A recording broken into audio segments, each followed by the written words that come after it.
Hey guys, how's it going? What is going on? All my, hold on, all my settings are messed up. Hold on one second.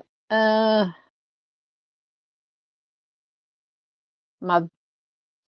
I don't know. I was resetting some of my settings earlier. Oh, now I can't get it to go down. Oh, come on. Hold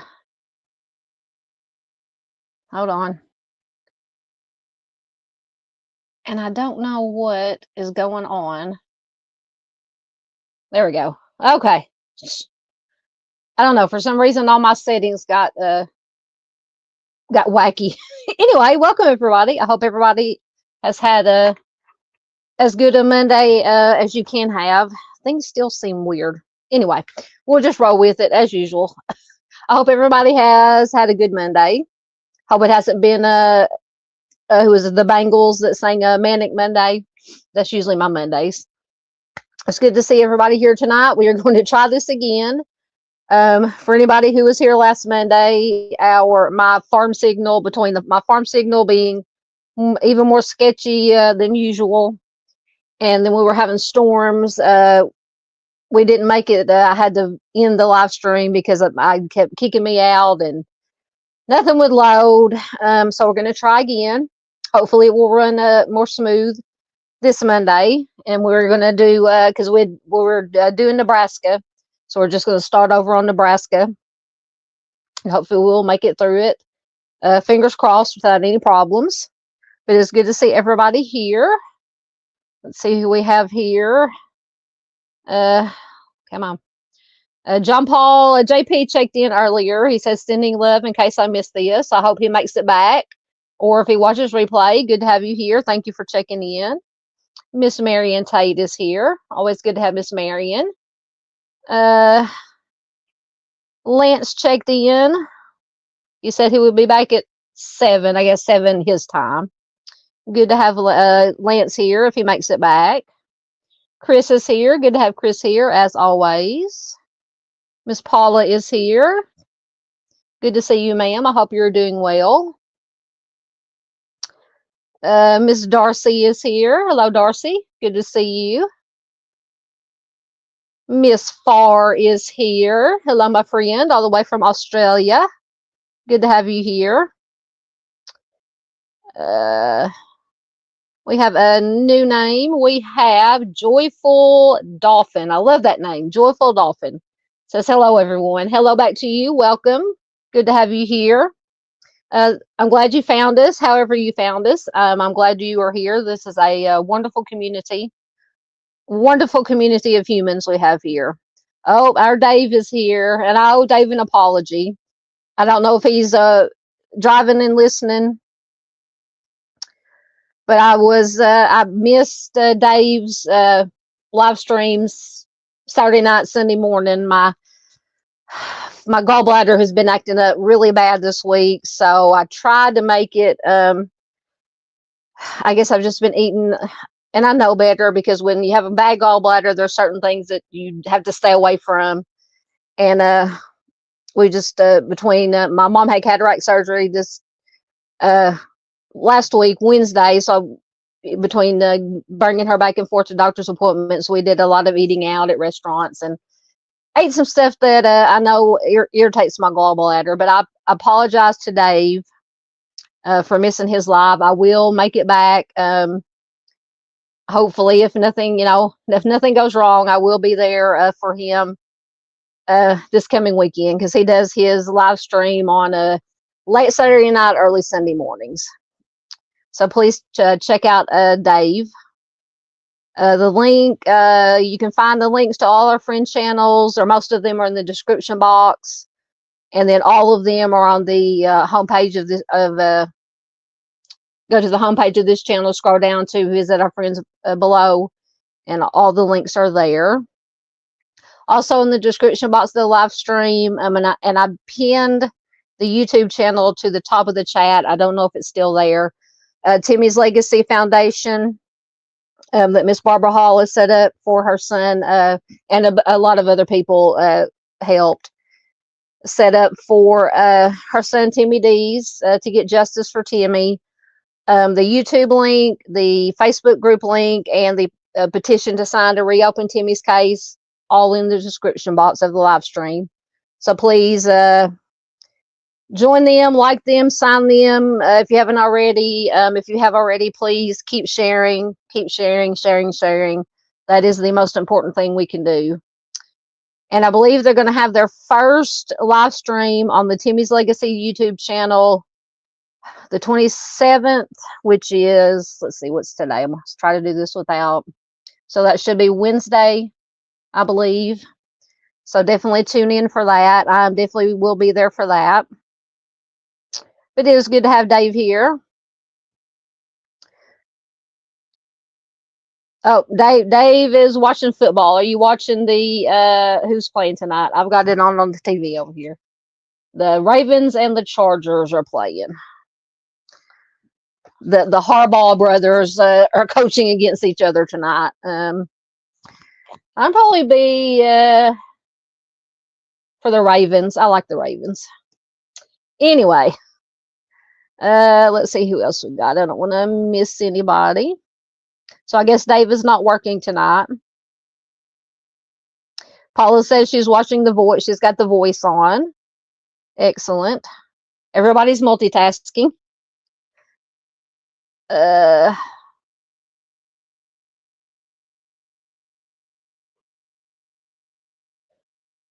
So we got some good news. Darcy says there is great news. Uriah Sias, I hope I'm pronouncing that right. Uriah Sias Jr. Amber Alert has been canceled. Mother is in custody. Uriah is safe.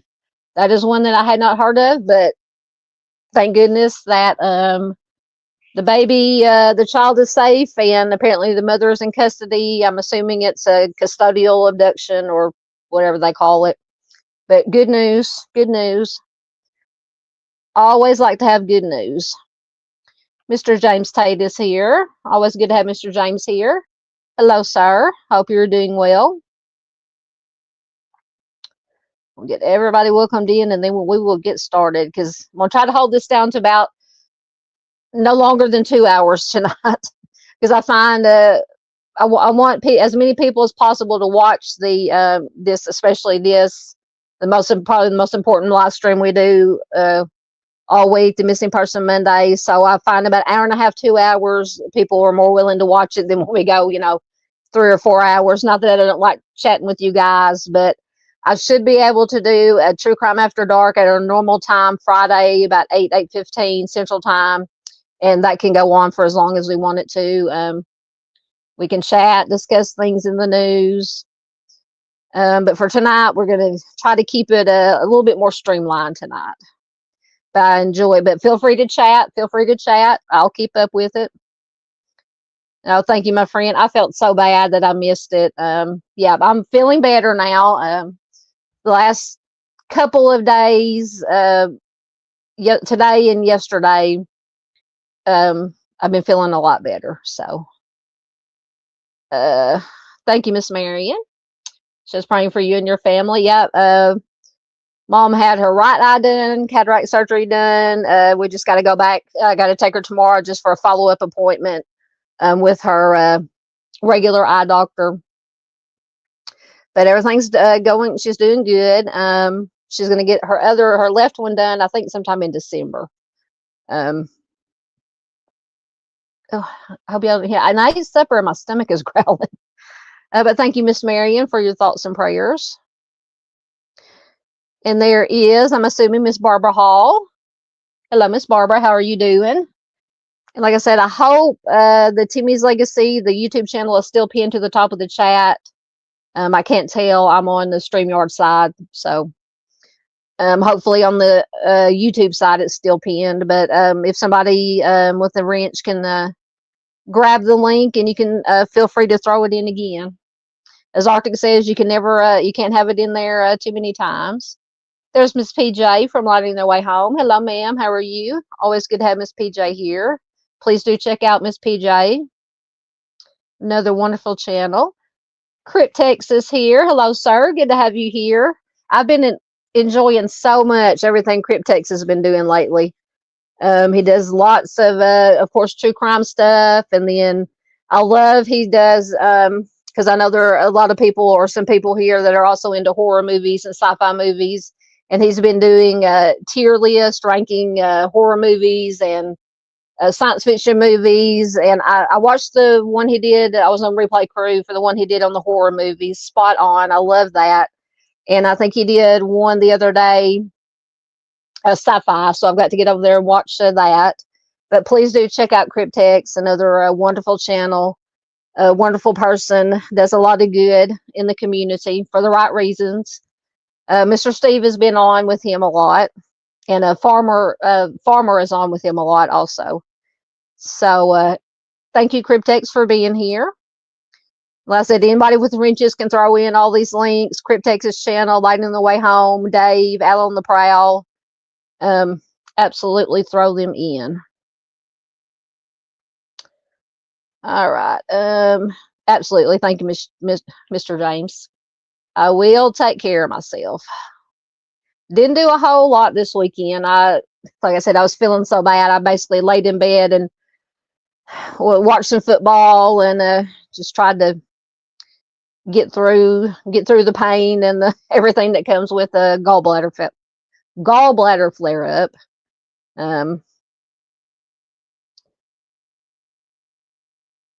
Joyful Dolphin says, I can't wait to see what we're going to watch. I'm ready. Yep, we're going to share. I think I have 6 cold cases that I'm going to share with you guys from Nebraska. Like I said, we were going to do Nebraska last week, and then total dumpster fire out of my control happened. So far, so good. Absolutely. Justice for Timmy D's.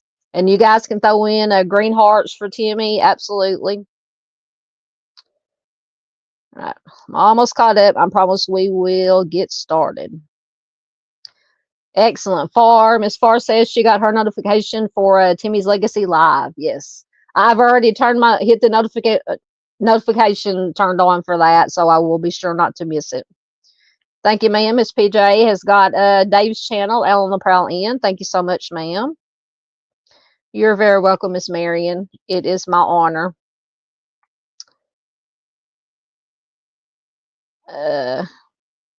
Miss PJ's got some purple hearts. Miss Paula says she'll be watching football after she watches The Voice. Excellent. Joyful Dolphin says, I'm subscribed to you. I watch some of your content videos. This is the first time I've been in a live with you. Well, we're glad to have you here. Welcome to your first live. Like I said, so far, so good. Usually turns into a dumpster fire. But we're doing good tonight. So far. All right. Absolutely. Miss PJ has got Arctic Fox True Crime. Please do check out Arctic. Another wonderful friend and a creator, just a wonderful human being all around.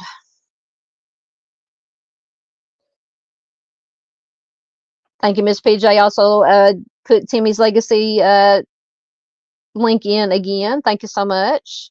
Yes, Miss PJ is the bomb. We love Miss PJ.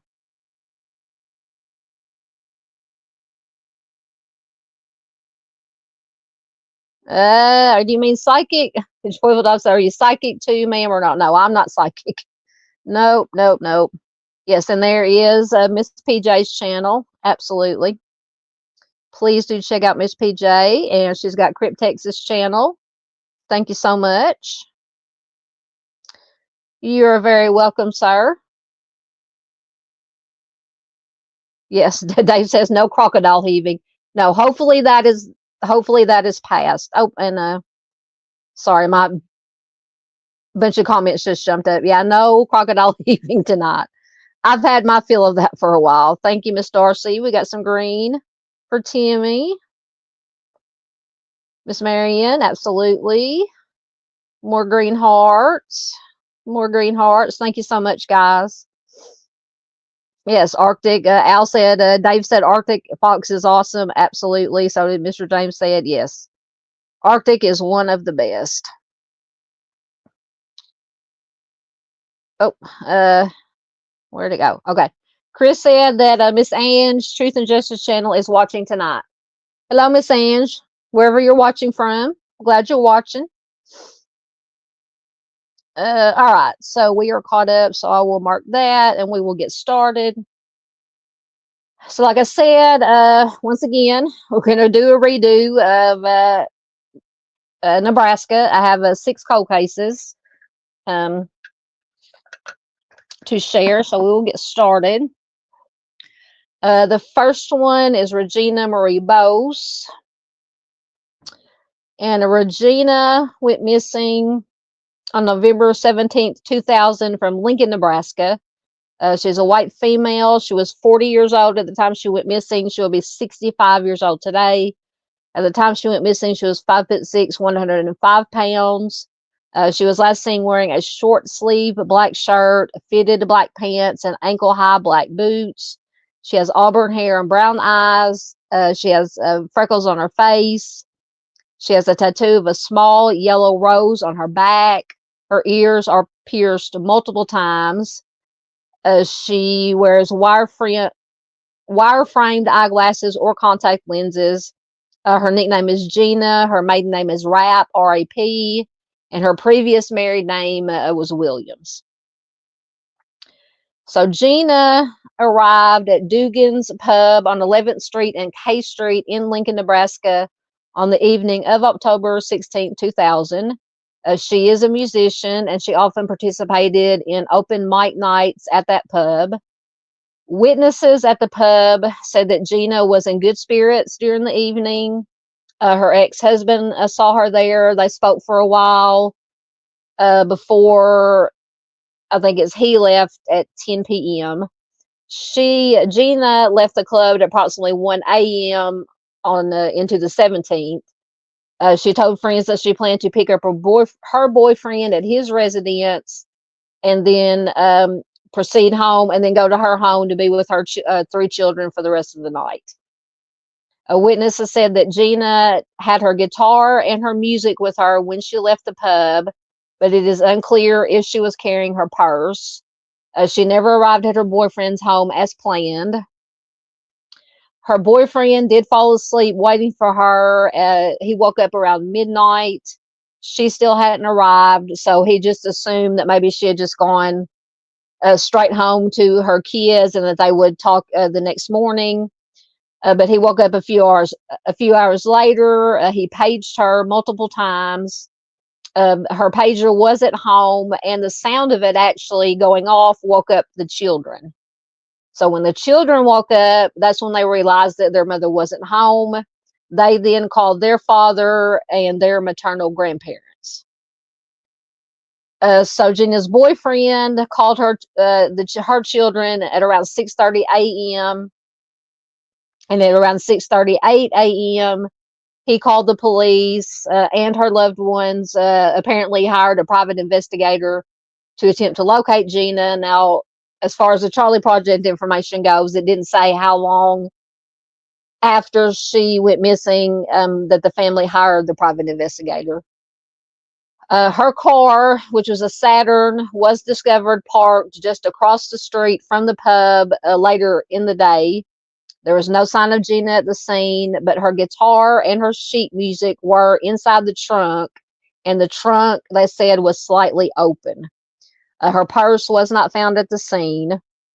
So with just throwing out possibilities here, the first thing I would think of is her guitar, sheet music were in the trunk, but the trunk being slightly opened would make me think that maybe either somebody she knew or somebody she didn't know approached her when she was putting stuff in the trunk, and she either left with that person and didn't close the trunk all the way, or if it was an abduction, whoever it was grabbed her, and that was why the trunk wasn't closed all the way. Now, please let me know in comments what you guys think.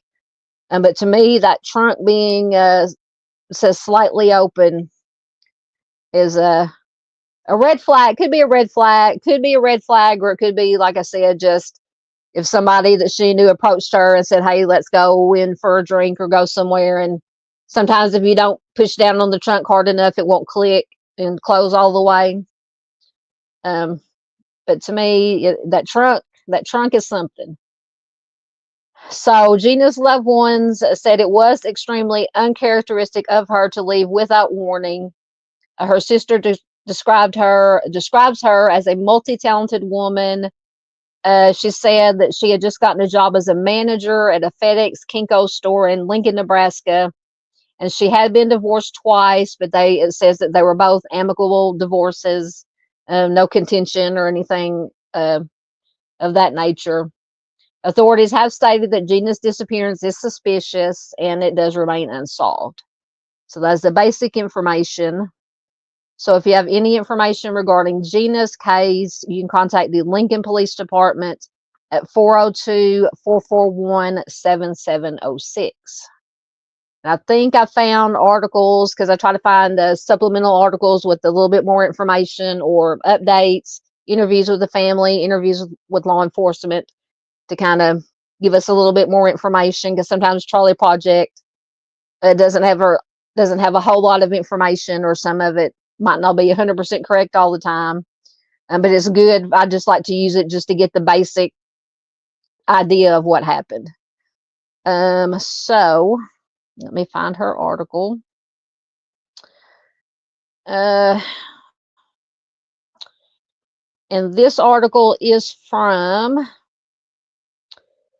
October of 2018. It says Regina Bos still missing 18 years after vanishing in Nebraska. In October of 2000, Gina Bos had something of which to be proud. She was excited. Her sister Janelle Rapp told Dateline, as she had just gotten hired as a manager at a FedEx Kinko's in Lincoln, Nebraska. Janelle, her sister, says Gina was so multi-talented that she had a hard time choosing what she wanted to do. Janelle said her sister's financial goal was to finish paying for the house, doing the paperwork for a house for herself and her 3 kids, which was from Habitat for Humanity. And Janelle also says, quote, she had a brilliant mind. So this was a very, very bright lady. Gina, who was 40 at the time, had been divorced twice, according to her second husband, Dave Bos. Dave told Dateline their divorce ended amicably, and he knew that she was happy about her new job. On the evening of October 16, 2000, Gina finished work. She headed to Dugan's Pub in downtown Lincoln for an open mic night with her boyfriend, Michael Johnson. Her 3 children, 2 of whom were teenagers, and all of whom were from her first marriage. They were at home. Michael, her boyfriend at the time, says she was so involved in music. She loved it. She wrote music and she sang. So very bright, talented lady.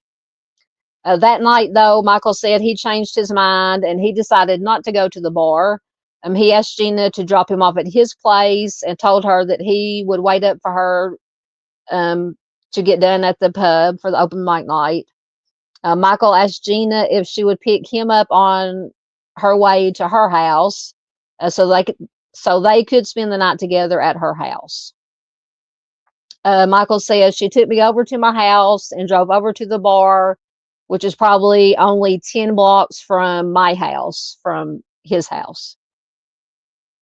Dave Bos, who is Gina's ex-husband, also happened to be at the pub that night. He told Dateline that he remembers seeing Gina singing that night.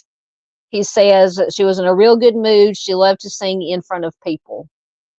Dave said he and Gina chatted that night, catching up on each other's lives. He told Dateline that he left the bar alone around 10 or 10:30 p.m. When Gina was done singing. Dave said when he left, Gina was hanging out with some of the other singers and friends at the bar area. Gina's boyfriend, Michael, who had fallen asleep waiting for her, woke up around midnight. Gina had not arrived. He went back to sleep, assuming, like I said earlier, that he would talk to her in the morning. It says a few hours later, he was restless. He said he got up. He paged Gina multiple times. And according to Gina's sister, Janelle, Gina's pager was at home with the kids. And once again, the sound of the pager woke up the children, and the children noticed that their mother wasn't home, and they called their father and their grandparents. After he determined that no one knew where Gina was, Michael, who was her boyfriend at the time, reported Gina missing to the Lincoln Police Department at around 6:30 a.m. on October 17th. And this is according to Detective Greg Sorensen, who is one of the original officers on the case. That day, the 17th, Michael went to Dugan's Pub with some of Gina's friends to see if anyone could tell them if they happened to see where Gina had gone after the performance, after she left the pub. When they arrived at the bar, they saw Gina's car was parked across the street. Once again, her guitar and sheet music were in the trunk, which was, once again, slightly ajar. Detective Sorensen told Dateline that he began the investigation that afternoon by, of course, interviewing people at the bar. Witnesses told him that they saw Gina leave around 1 a.m., which was closing time for the pub. Detective Sorensen confirmed that Gina's belongings were found in the car, but said her purse was not among those belongings. So we have basically everything. All of her belongings are there except for Gina herself and her purse. So 2 possibilities I can think of is it was somebody she knew, like I said earlier, who said, hey, let's, go somewhere and have a drink or whatever. She just, threw her stuff, her guitar and her sheet music in the trunk and pushed it down, maybe didn't close it all the way, threw her purse over her shoulder, and they left. Or it could have been an abduction or an attempted robbery. Once again, let me know and call me and chat, or call me and say if you're watching replay and what you guys think. So Detective Sorensen told Dateline that police immediately began searching on foot with cadaver dogs. So I don't know, because there is a difference between what they call tracking dogs and cadaver dogs. So that they started with cadaver dogs instead of just trying to pick up a scent of her trail to maybe figure out which direction she was going in. Seemed kind of odd to me, but once again, I'm not a professional, so it could be that cadaver dogs, anybody in chat can let me know if cadaver dogs can also go by scent, or if cadaver dogs only go off of the smell of the decomp. So Gina's sister, Janelle, who was working in Anaheim, California at the time, she received a voicemail when she got home from work that day. She says, "It was from my brother. He said, come home, Gina is missing." I mean, I just can't imagine getting that call from one of my family members that another one of my family members or loved ones was missing. It says, even as she flew to Lincoln the next morning, she was hoping her sister was just at a friend's house, maybe sleeping in, or whatever the case may be. However, both Janelle and Michael told Dateline they immediately knew something was wrong because Gina would never have left her children.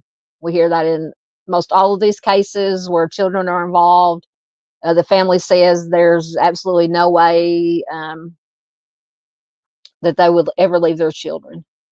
And I'm thinking, 99.9% of the time, I believe that is absolutely true. Janelle said when she got to Lincoln, she passed out as many flyers as possible, especially to truckers who might travel far away to solicit information on Gina's whereabouts.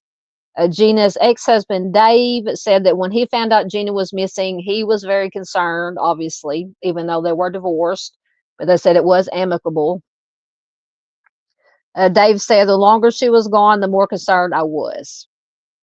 So as of when this was written, 18 years later, Lincoln police have not publicly named a suspect or person of interest in Gina's disappearance.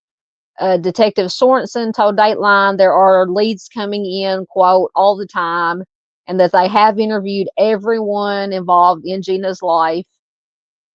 The detective suspects Gina was the victim of someone she knew. And he makes a very good point here. He says there is no way she would be forcibly taken off the street in front of all those people that night by a stranger. I think she knew who her assailant was. And that's a very good point, because you would think it's people coming out of the bar, it's closing time, there's going to be a lot of people on the street. And with her car being just across the street, I would assume, just going to go on the assumption that that is where she disappeared from, where she at least made it to her car. And with all those people being on the street, and there could have been other bars in that vicinity. So you would think that there would be a lot of people on the street, and it would be very hard for a stranger to come up and just snatch someone with all these people around, because you're obviously, or the person obviously would, scream, holler, do something. So excellent point, obviously. So that's what makes him think that it was somebody that she knew. So Gina's boyfriend, Michael, said that he was extremely distraught after Gina disappeared. He said, I was really wiped out by the whole, hold on, I got stuff popping up here. He says, I was really wiped out by the whole thing. I was really heavily in love with her. I couldn't really function. It was very difficult to deal with. Though no one knows what happened to Gina all those years ago, her loved ones now assume the worst. Her sister Janelle says, we feel a very deep grief and loss and not knowing. I believe that somebody took her and ended her life. Janelle, who is also a musician, started the Gina for Missing Persons Foundation. And I forgot to put that, I was going to put that link in the description. If I remember, I will put it, post it on my community wall, which partners with entertainers and family of missing people to spread the word about disappearances around the country. They bring awareness to missing persons cases through music and concerts. I think that is fantastic. Detective Sorensen said that Gina's case is, at that time, as of 2018, is an open missing persons case, but that investigators have been approaching it as a homicide from the start. Detective Sorensen said, we don't have enough probable cause to arrest somebody, but do I think I know who took her life? And he says yes. So evidently they have some persons of interest, at the very least, possibly suspect. So once again, Regina, when she went missing, 5'6" tall, 105 pounds, auburn hair and brown eyes. If you have any information related to Gina's disappearance, call the Lincoln Police Department at 402-441-6000. All right, and on some of these, I have a couple of articles, but I think on hers, I just had one. So let me, oh, don't want to do that. Get back into your comments, caught up for a second, and then we'll move on to the next. Got to find where I was at. Okay. Turn my camera off for a minute. Okay, so there's where I was at.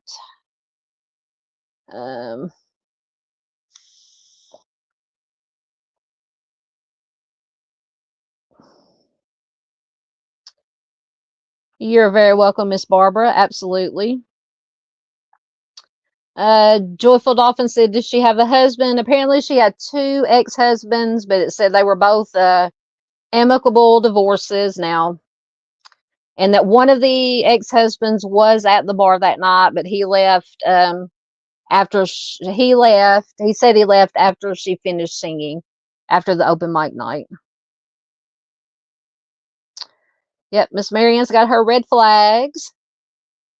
Dave is still here. Good to see you still here, Dave.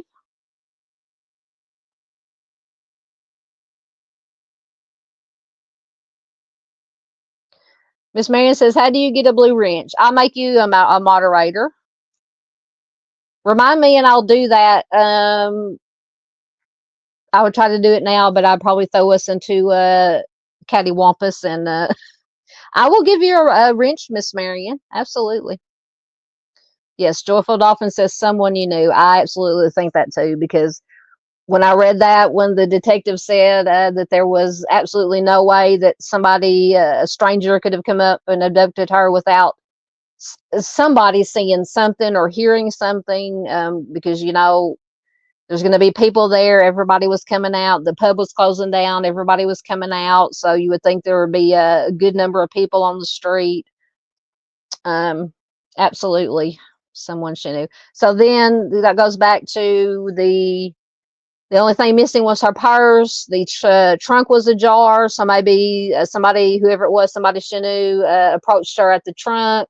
Like I said earlier, said, you know, he or she, most presumably he, statistically, is going to be most likely a male, approached her at the car and said, hey, let's go do whatever. And she said, okay, sure. And just threw her stuff in the trunk and didn't close it all the way, threw her purse over her shoulder. And I mean, that's what I would do, you know, and got in the car with him, or whatever the case may be. So that, to me, that makes total sense.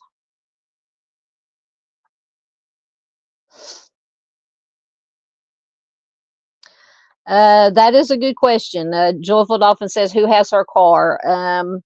It did not say in any of the information that I can find. I don't know.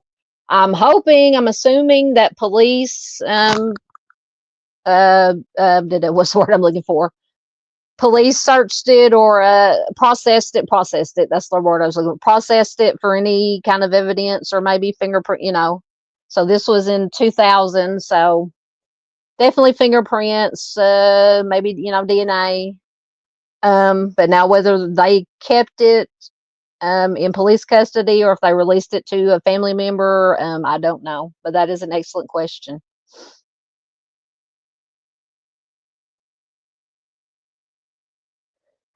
Chris says he thinks her ex-husband is allegedly the culprit. It could be. You know, just because they say it's, you know, they had an amicable divorce, you know, things happen and things change. So that's a valid point. There's Mr. Junior Johnson. I gotta turn my cam on for Junior. Hey, Junior. We're up at kind of decent folk hours, as you call it. Good to have you here, Johnson. Always Johnson. Junior. Mr. Johnson. Always good to have Junior here. Wonderful supporter from the beginning.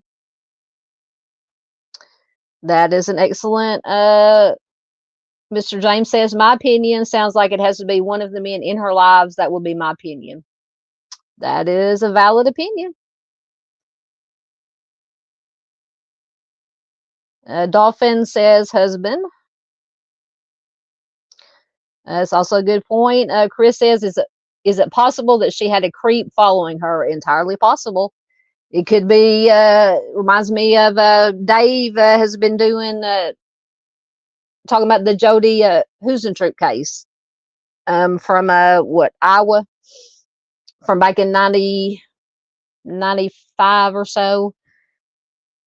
They think, though, that's kind of maybe a jealousy thing. But yeah, it could be somebody that wanted to get to know her better, that she wasn't interested in, and maybe he didn't want to take no for an answer. Definite possibility. There's Miss JC Ann. Hello, JC. Good to have you here. Please do check out JC Ann's channel, Crime Time 101. And once again, because I was sick, not feeling well this week, I missed her live stream, but I'm definitely going to be on Replay Crew for that. Good to have you here, JC. Dolphin says, I need to see what those guys look like she knew. Yeah, I could. The articles did not have any pictures of any of the ex-husband, the one ex-husband who was there that night, and then Michael, her boyfriend at the time, did not have any pictures. Dolphin also says it was someone she knew. I agree with that. Who was the last person to see her? Yep. Yeah, Miss Marion says she could have had a stalker. Absolutely.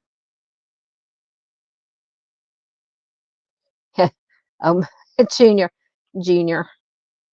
Miss Marion, we're talking about Miss Marion asking about how she could get a wrench. Says you have to. Junior says you have to ask Dawn or be nice. Miss Marion's always nice.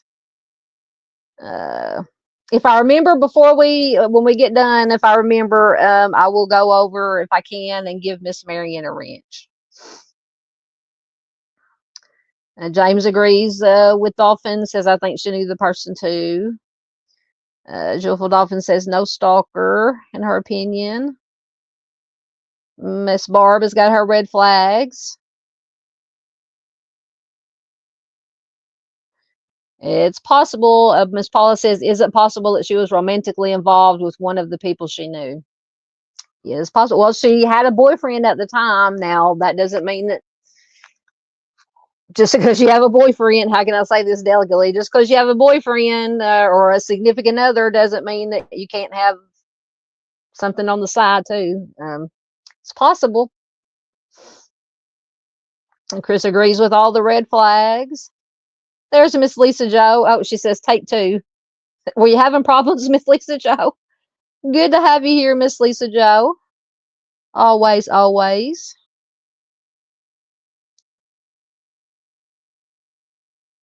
JC says, I didn't realize she was that old when she went missing. She 40 years old. Yep, she was 40. Yep, that is unfortunately a good, it's not a good point, but it's a, Gina said there's a lot of wonderful people in this world, but many evil ones also. Yeah, but I try to tend to think that there, no matter what we hear on TV, social media, whatever, I firmly believe that there are more good people out there than there are bad. But you just, because the negative gets more ratings, gets more clicks, gets more views, so people always talk about the negative.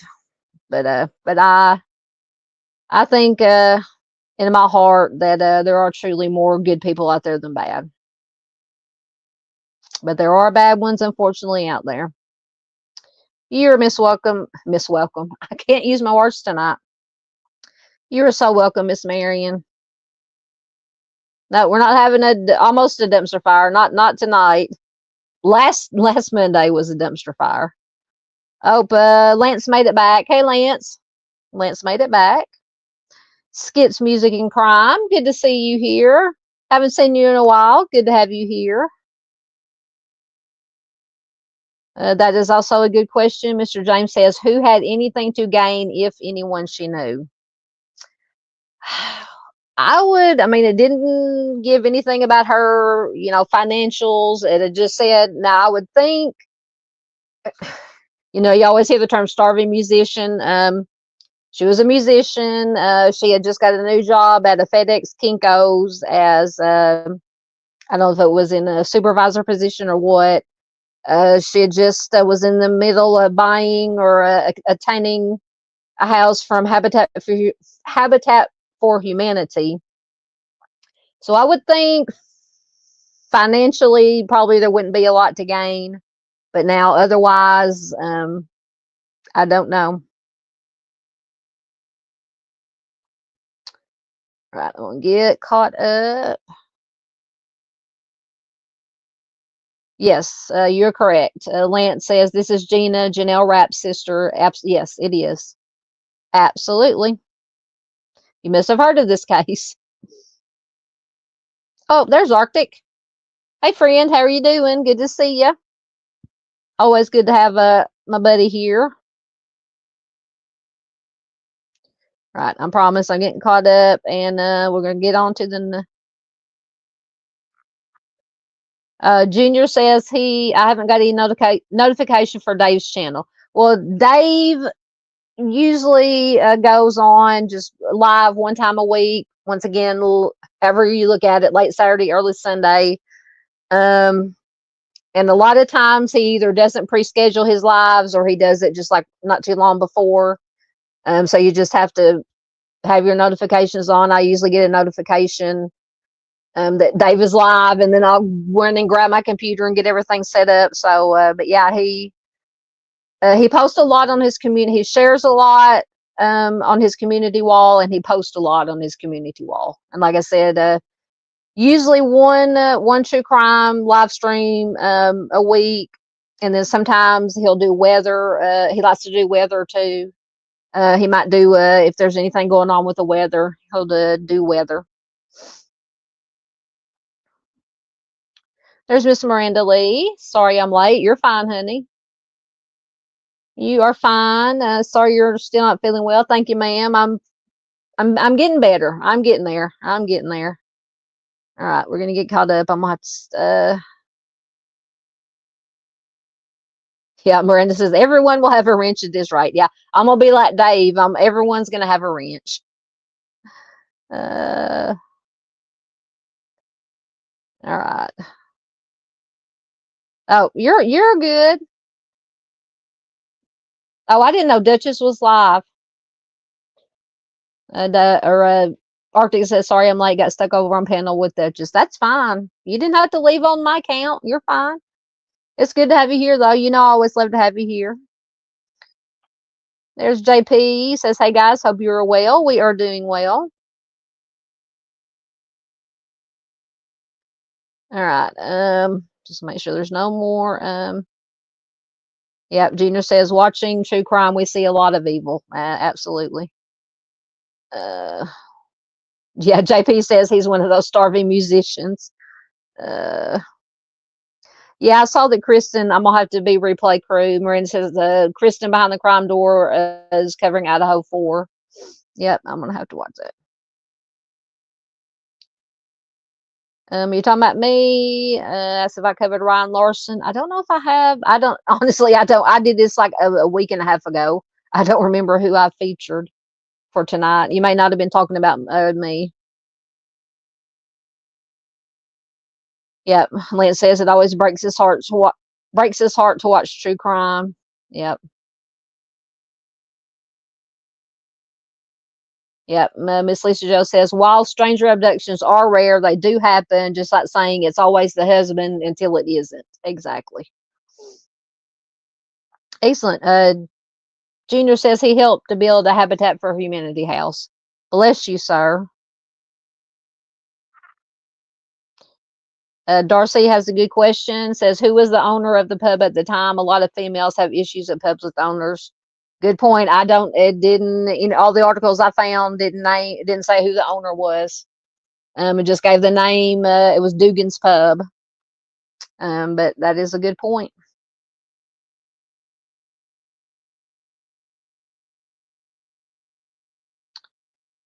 All right. Oh goodness. Just when I think I get caught up.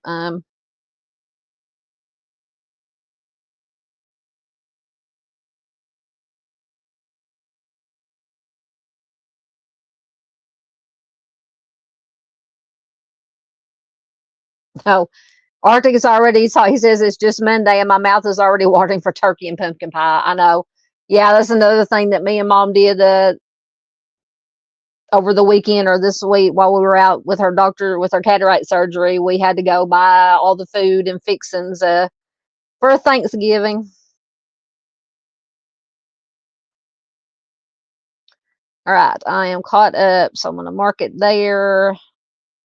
And we will move on. We have Linda, and I don't know if they spelled it wrong. I think it was supposed to be Linda Marie Dillard, but I'm not 100% sure. Let me get her information up.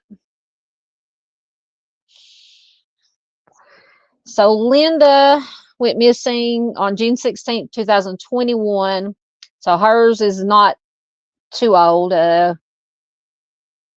about 3 years, from Table Rock, Nebraska.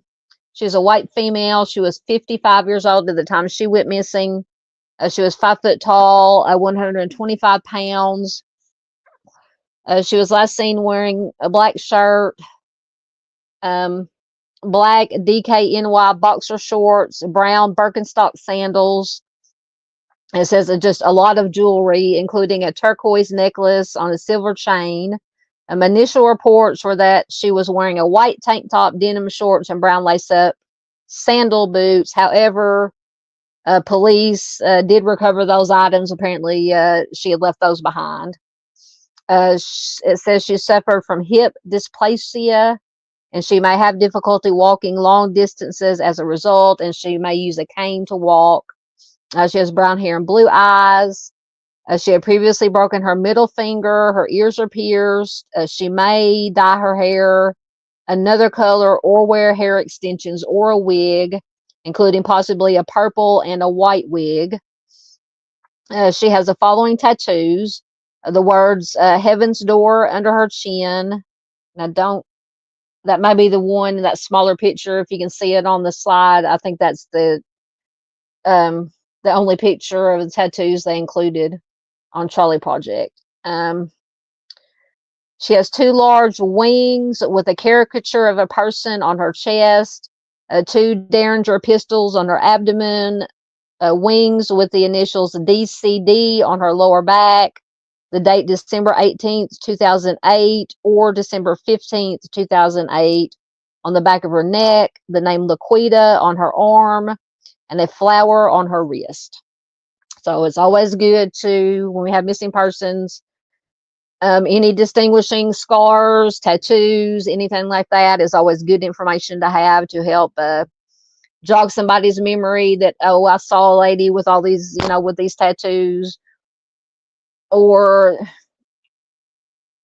not, if they find remains, depending which 3 years, not to be too graphic, but 3 years now, if they found remains, you probably wouldn't have a whole lot to work with as far as, identifying.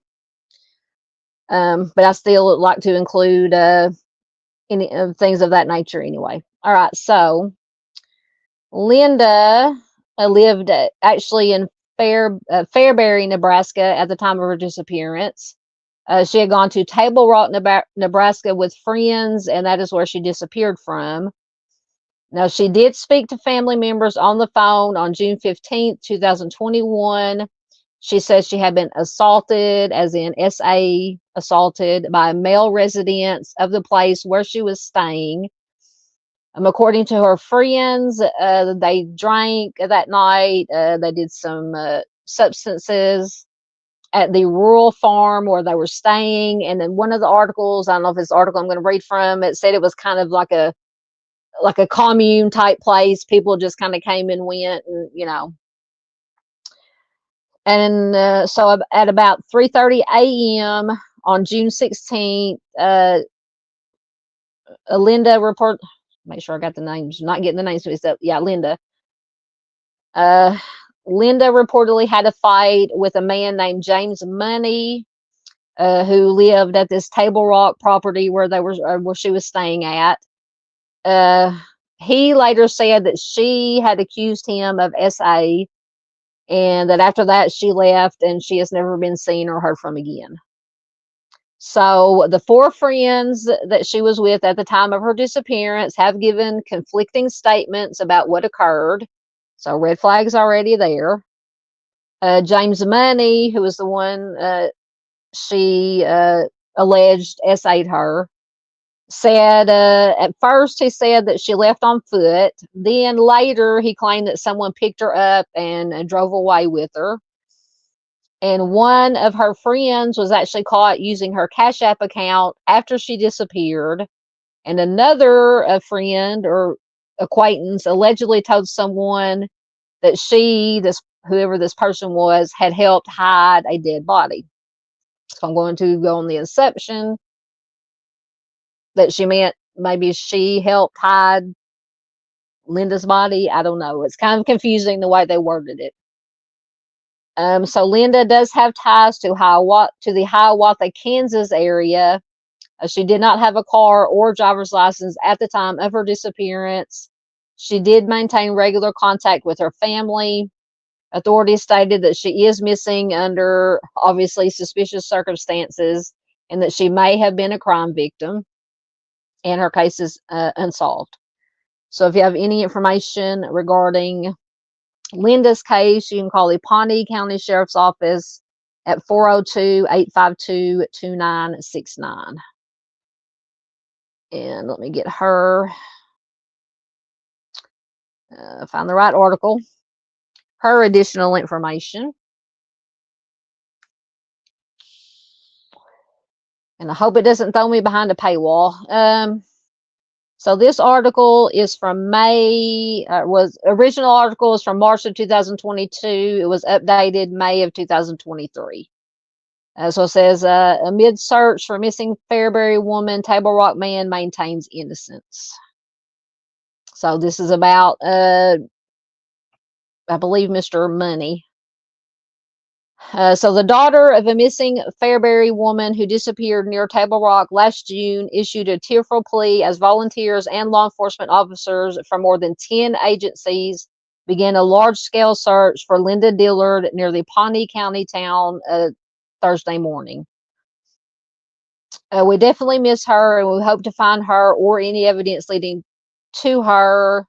Winter Shaber told reporters near the Table Rock Wildlife Management Area more than 9 months after her 55-year-old mother was last seen walking away from a private residence within a few hundred yards of the search site, according to the Nebraska State Patrol. As around 150 participants began a 3-day search for Dillard's remains or evidence in her disappearance, Shaber acknowledged the grim reality of what investigators might uncover in the 600 acres of wooded area. Can you imagine, just how hard it would be? Because we know, any of us who, all of us who follow true crime know it is very, very hard to find remains in wooded areas. You can walk within a couple of feet of it and just not even see it, unfortunately. So Shaber went on to say, I would say I'm mainly hopeful for resolution. I mean, obviously, it's not an ideal situation for anybody to go through, but I have been mentally preparing myself for quite a while. State Patrol investigators believe that Dillard, who has not been seen since June 16th, may have been the victim of a crime, including theft, assault, kidnapping, or homicide. And this is according to search warrants that were filed in Lancaster and Pawnee counties. As a State Patrol sergeant briefed search parties on the circumstances of Linda's disappearance, she told volunteers from the University of Nebraska-Lincoln Anthropology Department to look for bone or clothing and not to touch anything. State Patrol Lieutenant Eric Jones said the specific search area represented a last frontier for investigators who he said have thoroughly combed much of the area, and it gives near 62755 715th Road. The acreage Dillard visited in the days leading up to her disappearance. After months of investigating, Jones said the State Patrol chose this weekend for the ground search to ensure foliage was dormant and visibility was high. He said the search area includes about 400 acres of wildlife management area and 200 acres of private land. He says, we were out here in July and several other occasions throughout the fall months, but as you can imagine, the grass was high, the corn was tall, it just wasn't conducive to doing a really thorough search of the area. He said investigators have not received any new information that led them back to the area on Thursday. He declined to say whether the State Patrol is pursuing any suspects in the case, and asked if the agency was concerned a large police presence in the area would tip off potential suspects or negatively impact the investigation. Jones answered with one word, no. Authorities have been searching for Dillard since her ex-husband reported her missing June 20th, 4 days after she was last seen. In court filings, State Patrol investigator Amanda DeFries said Dillard had left her home near Fairbury in mid-June to visit friends in the Falls City area. Dillard and a friend drank at a bar in Salem on June 12th, which was a Saturday, then visited the acreage near the search area and joined a group drinking in Table Rock the next day. And this was according to what DeFries said in a sworn affidavit. Investigators believe that James Money, who lives on the property, was among the last known individuals to have seen Dillard alive, according to the affidavit. Money, who had previously told investigators that Linda had walked away from the white two-story house east of Table Rock at about 3 a.m. June 16th, after accusing him of SA. Then he later said a friend picked her up and they drove away, and once again, according to the affidavit. As volunteers searched the surrounding area for Dillard's remains, Money largely reported the same claims that he made to investigators while offering alternate theories about what happened. The 62-year-old said that he had offered haven or a place for Linda to stay, who he described as an old friend. He said the last time he saw Linda was as she walked away from his property at around 2:30 a.m. June 16th, about an hour after she had called her ex-husband to pick her up, according to the State Patrol. Most of all, Money repeatedly said that he had nothing to do with Linda's disappearance. He says, quote, "What could I do but let her walk off? I can't keep her hostage. I gave her haven a couple 3 days is all." And it says, he said, laughing, "I didn't do it. I didn't do it." Jeffrey Hagemeyer, who lives at the house with Money and who said he met Dillard a few times while she had visited, repeated Money's claims that she left the property on her own accord, though he said he did not witness it. He says, quote, "The story I got was that she just took off walking, got all messed up, and left." He said, and then he alluded to the fact that there are a lot of coyotes in the area.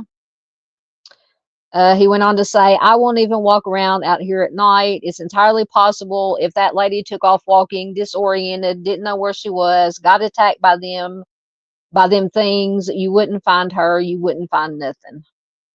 Money and Hagemeyer were at the house when the State Patrol served a search warrant, according to court filings. Both men said they were detained, but neither of them have been charged with any crime relating to Linda's disappearance. The warrant did turn up a lot of illegal substances, and Mr. Money was charged with 3 counts of possession. He was put in jail. He bonded out.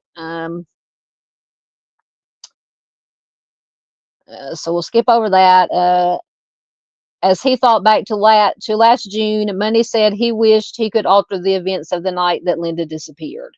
Though he said he's not sure what he could have done differently. Maybe he should have stopped her from walking away, he said, or refused her haven to begin with. But as volunteers and investigators scoured the woods around his property, hoping to find Dillard, Money wasn't sure what he was hoping for. He says, I'm kind of torn about that. I wish they would have found her before, but then again, if they do, they're probably going to throw charges at me. So all he's worried about is getting charged with something. He says, quote, I don't know. I mean, I feel sorry about it, but I didn't do it. So that was just a little additional information about the search and what Mr. Money there had to say.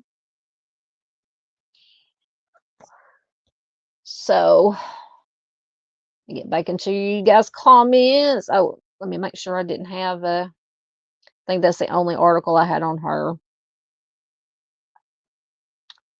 Yeah, okay. Get caught up in comments quickly again. Get back down to where I was at.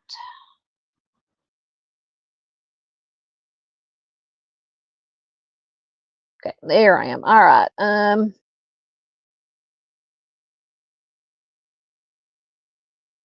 Yeah, absolutely. Chris was telling JP he'll send a Discord request. Yeah, you can put the Discord, Chris, if you can grab the Discord link, or somebody can grab the Discord link and put it in the chat. Absolutely. Thank you. Mr. Arctic is getting our friend channel links in again.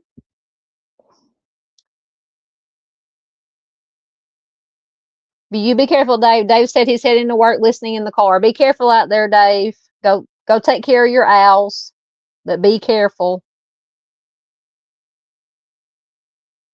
Yep, absolutely. Miss Marion says, be careful, Dave. Absolutely. We love Dave. We don't want anything to happen to Dave.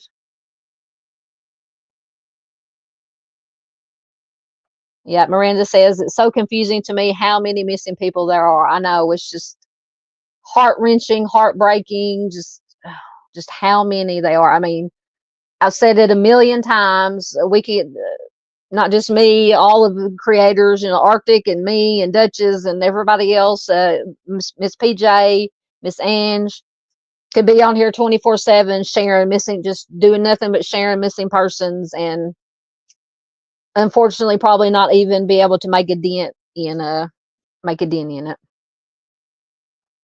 But we do what we can. The more, if we just even get one out there, that's something.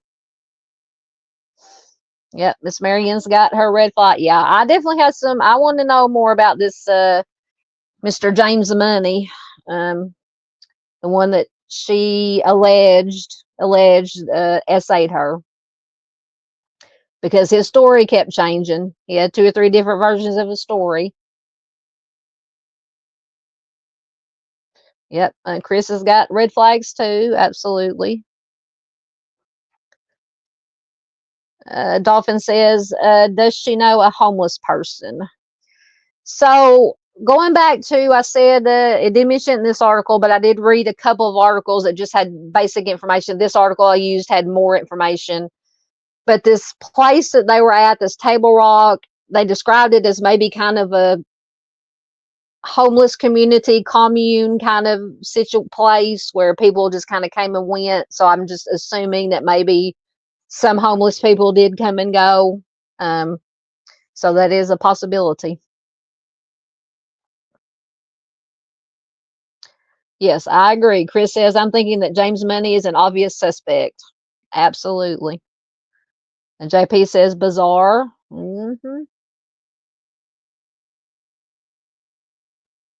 Paula says, what was the answer to my question? Did I miss it? Paula put it in again. I might have missed it. Ask it again, Paula. I'm sorry if I overlooked it. Yep, Dolphin says, I need to see what Mr. Money looks like. Yeah, I don't. In most of these articles, they don't put pictures of the men, although he was arrested for unrelated to Linda's disappearance, but for substance charges. So you could go online and find a picture of him, a mugshot at the very least.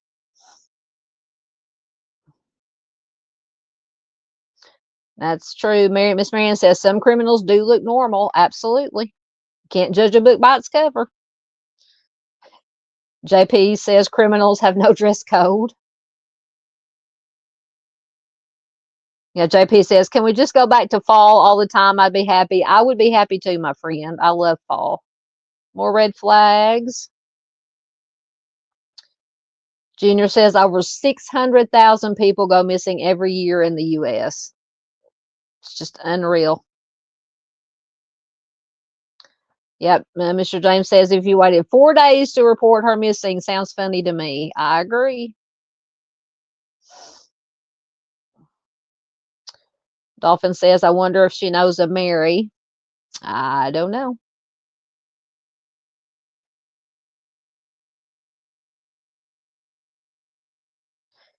Hello, Sunday Doodle says they are here listening. Good to have you listening. Thank you so much.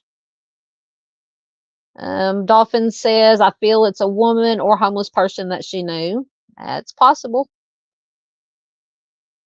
That's it. Just ask it again, Paula. If I might have overlooked it accidentally, just ask whatever question you had. Just ask it again, and I will do my best to answer it. Yeah, JP says sounds like he's almost confessing to it, like he's almost incriminating himself. Like, did they ever tell him what it was?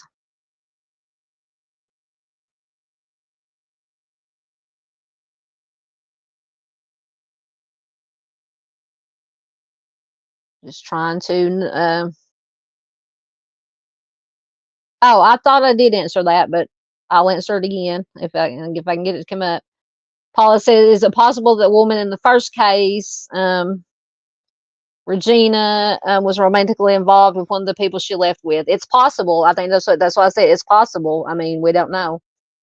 Because her ex-husband was there. Her boyfriend at the time was there. He left before, or no, he was going to go to the bar with her. Michael, I believe was his name, was her boyfriend at the time. He was going to go to the bar or to the pub with her. He decided not to.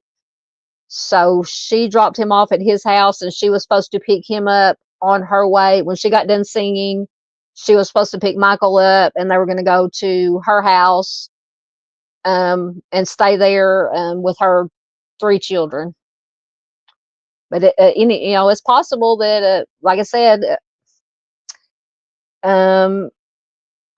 just because you have, I said it earlier when I answered it, just because you have a boyfriend, I'm not saying this is a case, but just because you have a committed relationship doesn't mean that you couldn't have something on the side. We just don't know, but it's possible.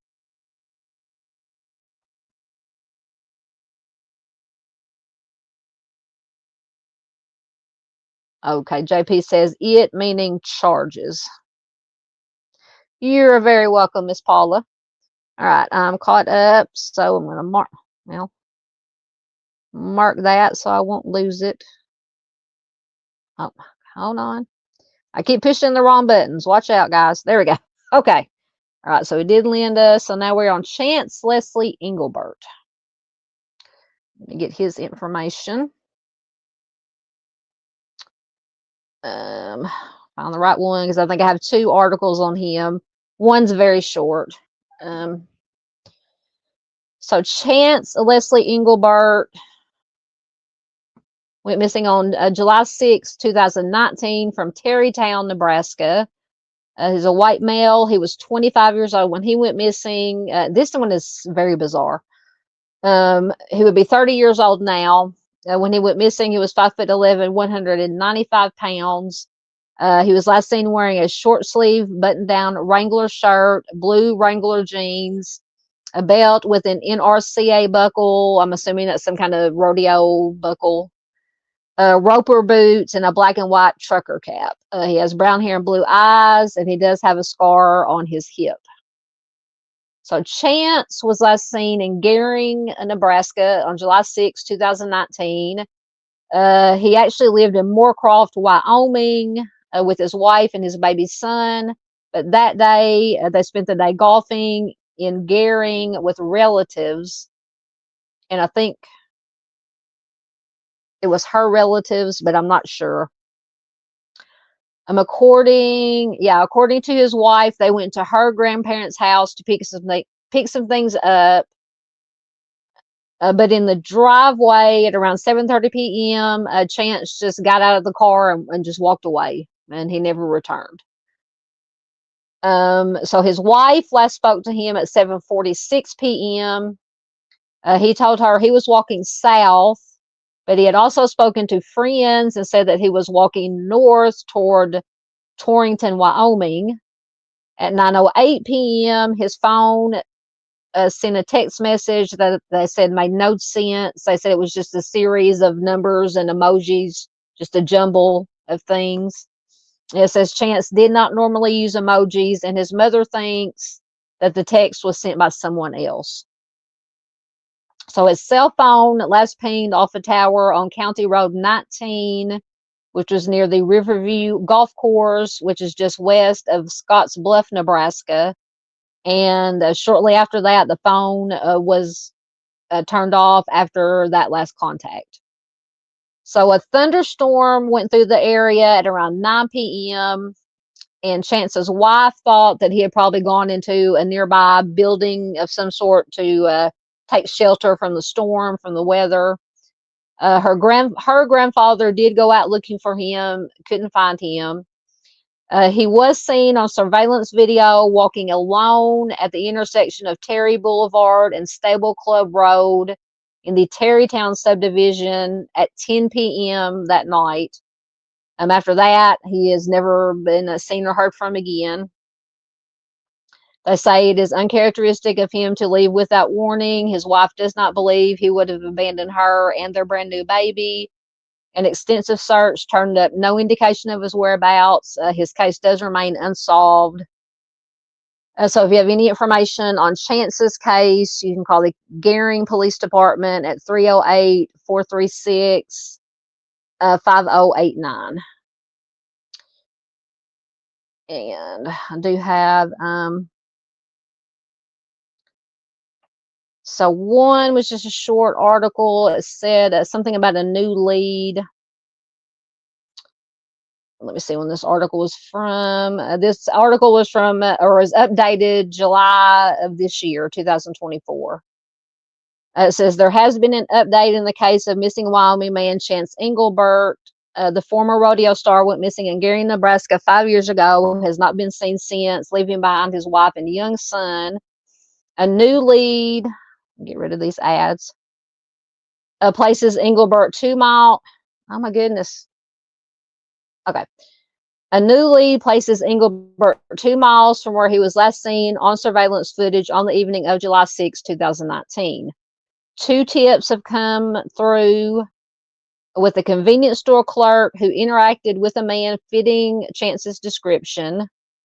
A private investigator, Ryan Daniel, told News Nation Live that the lead confirmed that Chance was walking out in the storm, and it says having a tense conversation while at the back of the store.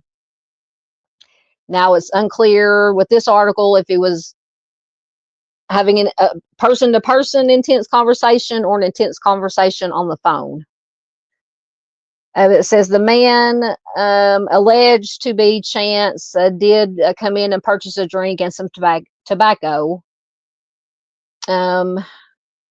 The private investigator said if he did leave the store between 8:30 and 9 p.m. that night, that would put him down there in that area, which we believe not only the area of incident, but the area of time. Chance's disappearance is focused on between 9 and 9:15 p.m. A second lead, I found this one very interesting. A second lead is also being explored after a witness contacted the tip line saying that 2 women in their mid-20s were seen in a state of panic and attempted to stop traffic in the vicinity that Chance had previously been before being picked up by a truck. So apparently he was picked up by a truck at some point. Or either, I don't know, once again, it's unclear if they were picked up by a truck or if Chance was picked up by the truck. So the private investigator says, according to an additional witness that was there, so now he says, so now we have two witnesses. These two females appear to know who the driver of the truck was, and they got inside. So apparently they got inside the truck after being in what they called a state of panic, trying to stop traffic in the vicinity of where they think Chance would have been at that particular time. So very interesting. He goes on to say, we think possibly they may have seen Chance. They may have seen somebody out that night, that time frame, and where Chance was when he went missing, we need to narrow down. Despite the new leads, much is still unknown about why and how Chance vanished. Dangle, the private investigator, believes foul play could be behind it. He says, of course, in my line of work, we never rule anything out. It's unfortunate, but foul play is still on the table. So that was just, I thought those, especially now it could have nothing to do with, sorry, it got caught in here all of a sudden. Might not have anything to do with Chance, but the two women in a state of panic, trying to stop traffic. They got into a truck apparently with somebody they knew, and it was in the vicinity and the time frame of where Chance would have been. Could be something, could be nothing. I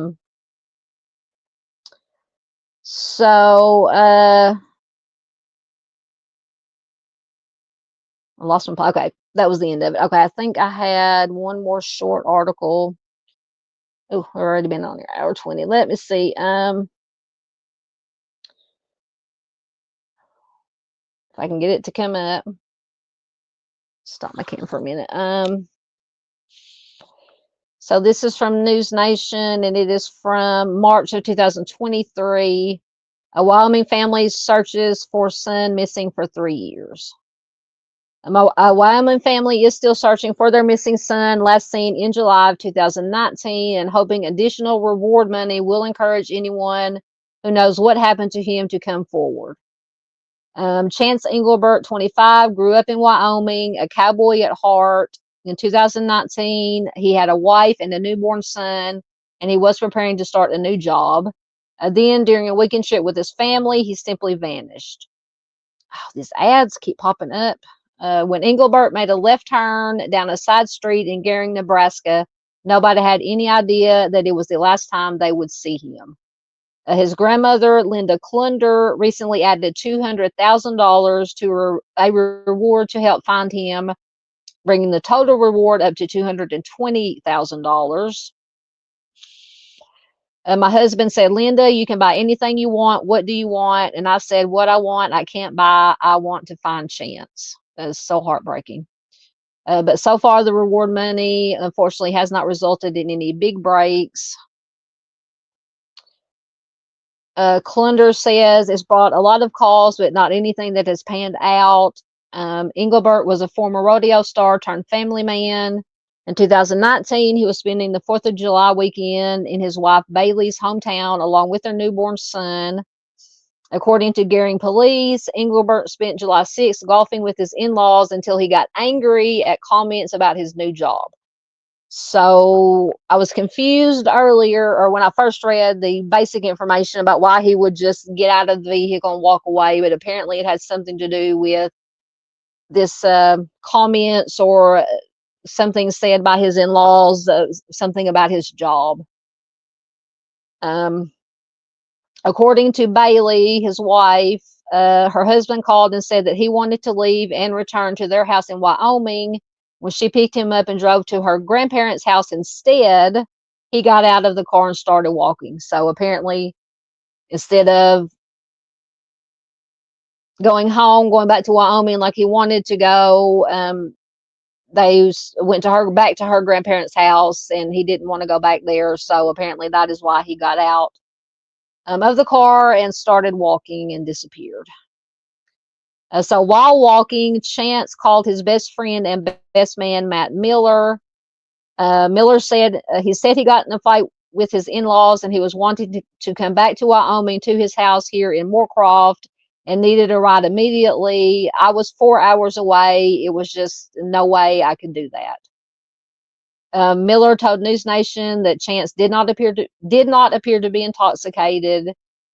He says no, he sounded upset. He wanted to get the heck out of Nebraska. And Chance allegedly called back and told Miller that he was walking to Torrington, which is 35 miles away. The last confirmed image of Chance is on a surveillance video where he appears to be following a map on his phone. His mother, Dawn Englebert, says, I relive it over and over every day. I see the video, him walking down the street on a surveillance camera, and I replay that every day, thinking I'm going to figure out where and why, but nothing's coming. The last communication from Chance's phone came at 9:08 p.m. It was a text with a grumpy face emoji and a confusing mix of letters, and shortly after is when his phone went dark. His mother says nothing on his phone after 9:08 p.m. Once again, a powerful storm passed through the area that night, causing some to suggest that Chance could have fallen into a swollen river. Miller rejects that theory. He says we put hours and hours and hours down there walking river bottoms. I don't think he's in a river. I think he's buried underground and he's hidden. If he got hurt by that storm, Mother Nature doesn't hide a body like that. That is true to an extent, but once again, just like trying to find somebody or remains in a heavily wooded area, it is also very hard to find somebody in a water also. Brian Eads, the lead investigator on the case, said they have enlisted outside investigators and canine teams. They have executed search warrants and conducted polygraph tests and are continuing to chase down leads. Eads said that Bailey and her family have been forthcoming and thoroughly investigated. He says all of the family members have been interviewed. All of their properties have been searched by law enforcement. Amanda Waldron volunteers as an investigator with the nonprofit group We Help the Missing. She told News Nation there is a long list of young men who have gone missing in Nebraska since 2019. That's interesting. She says it is definitely alarming. There are definitely some concerning circumstances, suspicious circumstances, random circumstances, although I don't find any of them fit the profile similar to Chance. No similarities except for the lack of answers. I do think because it is a less populated area, it is a lot easier to cover up a crime. A lot of people that are from the area protect their own. So going back to, was it the first case, Regina's case, where they said she was probably abducted, taken by somebody she knew, because there was no way that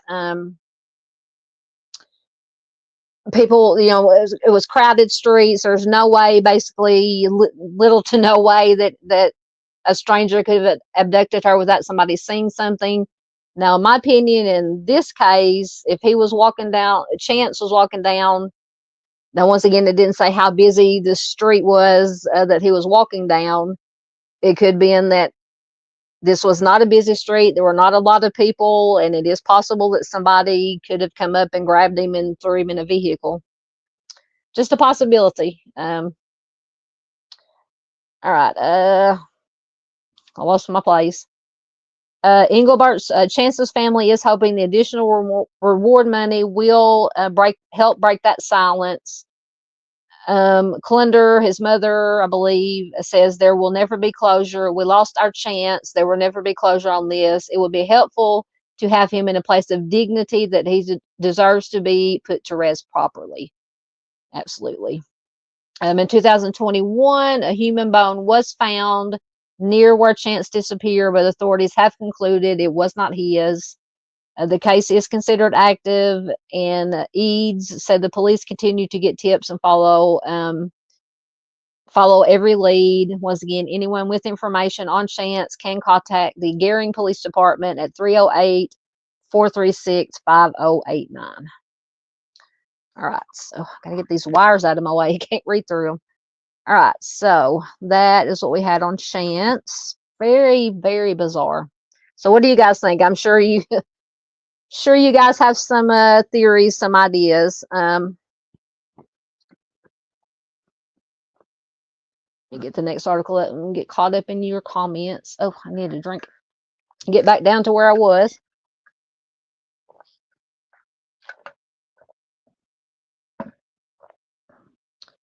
All right, there's where I was. Okay. Hey, Matahari. Good to have you here, ma'am. AKA Miss Bling Bling. Thank you once again. She put in Timmy's Legacy YouTube channel. Don't forget Wednesday. I forget the time. They'll have their first live stream on Timmy's Legacy channel. Very excited about that. Oh, you're fine. Matahari says, sorry, I'm teaching Barb how to drop links. Excellent. All right.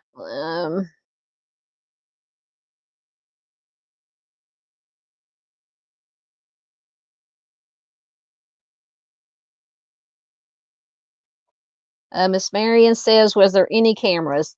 Yes, that he was caught on surveillance camera. Let me go back to, I think that he was caught on surveillance camera at that gas station or whatever it was that he went into, that said he was standing at the back of the gas station having an intense conversation, and then he went in and bought some tobacco and something to drink, if I remember correctly. Let me go back to his information.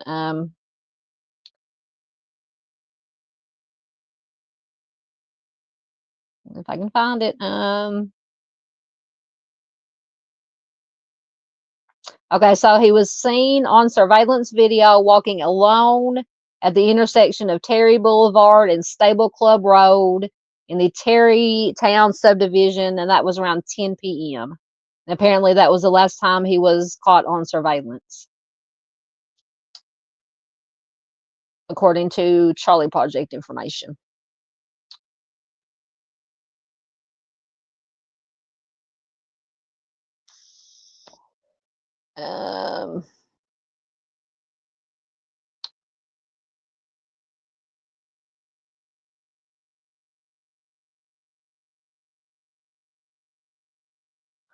Yeah, that with the two young ladies that said they're mid-20s that were seen in a state of panic or whatever they said, trying to stop traffic in the vicinity of where Chance would have been, the time frame. That's something nagging at the back of my brain about that. I don't know.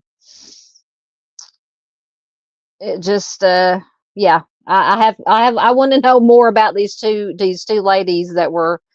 I mean, it could be, once again, could be something, could be nothing, but it's, it'd be a big coincidence. Miss Paula said, what was the fight over? Apparently, from what I understand, Chance's in-laws had made some kind of comment that he didn't like about some new job that he had. And so he called his wife and said that he wanted to go back home to Wyoming. So he got into the vehicle with her, thinking, I guess, that she was going to take him, or they were going to go back to their home in Wyoming. Excuse me. Instead, she stopped at her grandparents' house there in Nebraska. And apparently that he was mad because they didn't go home. And that's when he got out of the vehicle and started walking and ended up disappearing after he was seen at the gas station and then on the surveillance. So that was what the fight was over. Joyful Dolphin says, I feel that he hit his head. That is entire. That's possible. That's possible. So I'm wondering, because they mentioned that they had searched the river bottoms. I'm wondering how close. And there's a storm, lots of rain. Obviously, it's going to make the water rise. I don't know how big the river, how big or small the river is. I wonder how close it was. It didn't say, but I wonder how close it was to the street or wherever he was last seen walking at, or in that vicinity. I wonder how close it was, because that's a possibility too. But now, why he would go wander in a storm, unless he just, because I said he when he called his friend, his friend said he didn't sound he wasn't intoxicated or anything like that. He was just upset. So I don't know why he would go off of a main street and go, down to a river. Like I said, unless it was just right there by I don't know.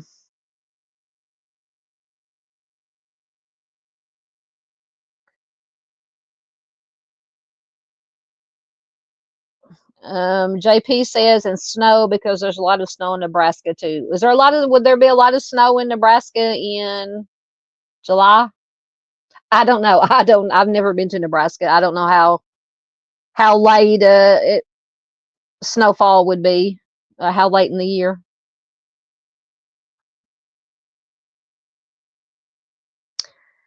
Yeah, that's another thing that's confused. Mr. James says, and whose truck did they get into? Do they know anything about him? Apparently, the two women who were in a panic, stopping traffic, they were the ones that got into this truck, and whoever was the officer or whoever said they had called in a tip. Apparently, they knew the person that they got into the truck with. That's all it said. So I would like to know more about that too. I've so many questions in this one. This one just drives me crazy. I'm gonna have to look at it some more and see if I can find any other. I think actually JC, because I was looking through her content on her channel. I think she actually has done a video or a live stream on Chance's case. So I'm gonna have to watch it and see what she had to say. And speaking of JC, there she is. She said there was a huge rainstorm the night this happened. Yep. Okay, there's some kind of link, I'm assuming. It's all right. If you are practicing, that's fine. That's fine. Oh, yeah, my heart. So that's fine. Go ahead. Yeah, Chris says Chance's case is crazy. Absolutely. Chris said, I think Tyler Goodrich's case is crazier. That sounds familiar. I might have looked at that one when is it from Nebraska? I just go through and Lord, like I said, once again, I could even just going through all the ones that are listed on the Charley Project, just 24/7. And I could probably, when we get through doing all 50 states, go start all over again and probably go through the states 100 times. There's so many missing. Okay, Miss JC says, I think they were giving him crap because the new job wasn't paying as much. That would make sense.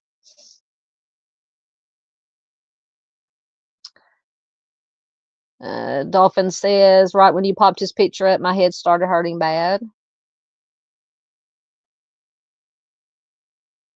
This is an excellent, I'd say, yeah. JP says, I think there's some more puzzle pieces to the story that just have not been said yet. I agree. He says, I think there's a little more to the story than what's actually being told. That was not the one I was looking for. Hold on. You had another one. There it is. Okay, my comments jumped. But that other comment was good also. But it says there's always two sides to a story. Actually, there's three, as your side, their side, and then somewhere in the middle is the truth. You are absolutely correct. Absolutely correct. And Jason said, no, there would be no snow in July in Nebraska. Like I said, I've never been to Nebraska, so JP says it's kind of like Nevada, no snowfall in July through August. And Jason says she's lived from east to central to west Nebraska.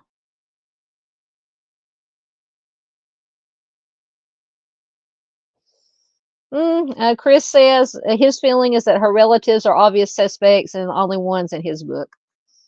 Possible. I don't know. It's possible. I don't know. He just disappeared. I mean, after that, after he was seen on that surveillance footage on the corner, whatever the intersection, and then we have these two women that, once again, that might not have anything to do with Chance, but this one has driven me crazy ever since I read about it.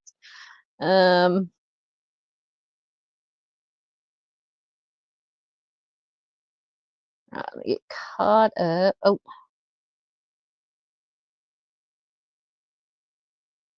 everything keeps jumping on me.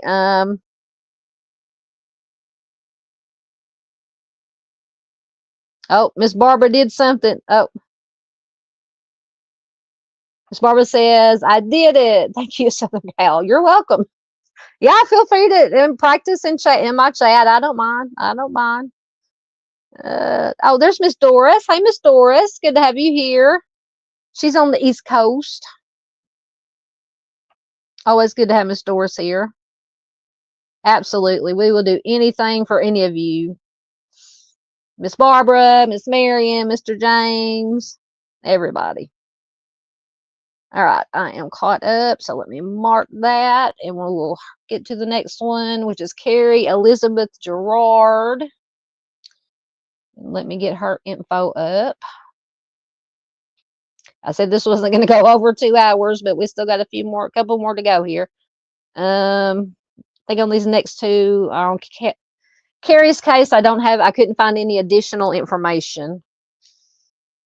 So we just have what the Charley Project has. So Carrie went missing on May 5th, 1997 from Gehring, Nebraska. That was mentioned in Chance's case. She's a white female. She was 35 years old, 5'7", 120 pounds. Carrie did have a substance abuse problem at the time of her disappearance. She has blonde hair and blue eyes. She has a scar on her right hand and a tattoo of a rose on the right side of her chest. Her ears are pierced, and it says that she may use the last name of Harris. So Carrie attended a court hearing in Gehring, Nebraska on June 13th, 1997. She was living with her boyfriend in Scottsbluff, Nebraska at the time.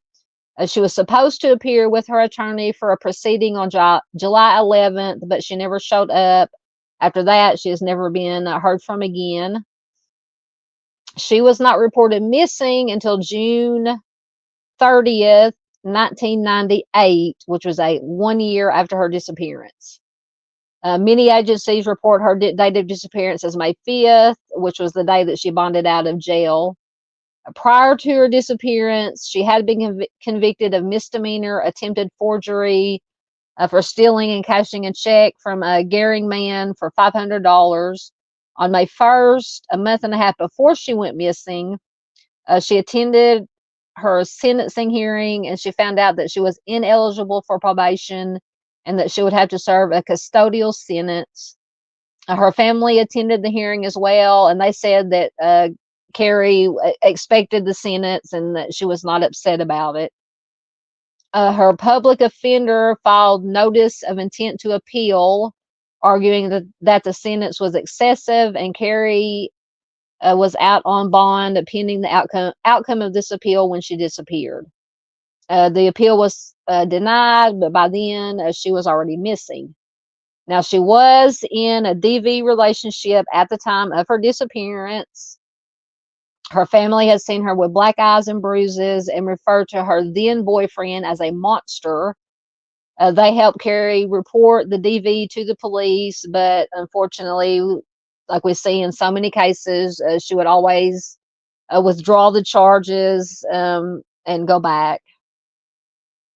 The boyfriend, who was not very cooperative in the investigation, told the police that Carrie had just simply taken her belongings and just left. This is something that her family doubts, as she only had about $20 on her when she disappeared, and she did not have a car or access to a car. Now, the boyfriend passed away in 2000. He was never charged in Carrie's disappearance or publicly named as a suspect. And in my opinion, he would be person of interest suspect number 1. In spite of the legal proceedings against her and in spite of her substance abuse problem, both police and Carrie's family believe foul play was involved in her disappearance. She always maintained contact with her family. She called her twin brother on their birthday, and she attended all family holidays and other events. Her case remains unsolved. So if you have any information Regarding Carrie's case, you can call the Scottsbluff Police Department at 308-632-7176. And like I said, I don't think I was able to find any additional articles, except for all the articles I found just had the same basic information that the Charley Project had. All right.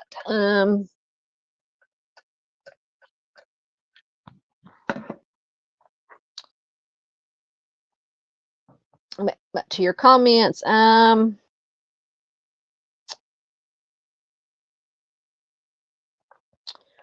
Chris says, I think the truck driver is ruled out in Chance's case. I tend to agree. Miss Barbara's still having trouble. She says, this stuff is trying to drive me crazy. Yeah, you'll get the hang of it. Thank you, Miss Doris. Miss Doris says, hello, Southern Gal True Crime, sending you so much love from New York City. That was a horrible accent. And love to everybody here. Love back to you, Miss Doris. We always have love having Miss Doris here. JP says he has to practice chatting. I think you're pretty good at chatting. Oh, we got Mr. Steve in the house. Hey, Mr. Steve. Good to have you here. Sorry, my nose is itching. My allergies are acting up. Anybody who doesn't know Mr. Steve, God bless you. If you don't, you're all missing out if you don't know Mr. Steve and Mrs. Steve, all the Steves. Mr. Steve is the national treasure. Please do check out True Crime Web and the True Crime Web Foundation, a nonprofit that enables Mr. Steve and his team to go out, boots on the ground, traveling to help families with cold cases, to help find some closure for their loved ones or for the family of missing or unsolved cases, homicide cases. He has helped. Miss Barbara can attest to the greatness of Mr. Steve. He's helped a lot in Timmy's case. So it's always good when Mr. Steve drops in. We love Mr. Steve. Let's see. Just getting caught up. Oh goodness, everything jumped again. Joyful Dolphin said running.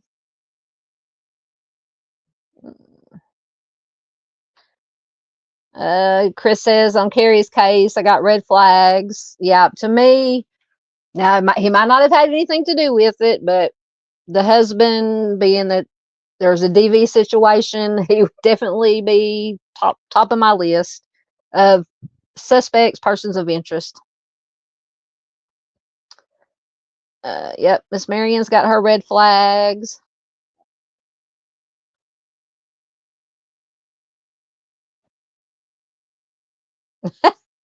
Okay, so here's Miss Barbara some help. Mr. C said, if anyone needs Google machine lessons, I will be making a 30-second video of everything I know about them. Oh, see, that's why we love one of the many reasons we love Mr. Steve. He has a wonderful sense of humor. Oh goodness.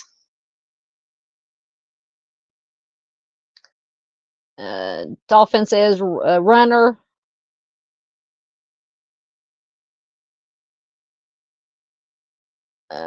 John Paul says someone needs a tutor. Oh, are you talking about maybe Carrie ran to avoid the charges or the jail time or whatever it was? That's also a possibility too. Absolutely. If it wasn't the husband that had something to do with it, or just some random, although that's like Miss Lisa Joe said, very rare. It entirely possible that she ran to avoid whatever sentence that she was going to get.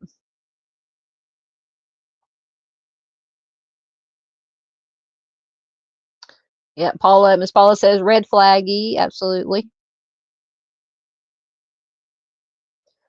Sunday Doodle says, who was the last person to see her? That is a good question.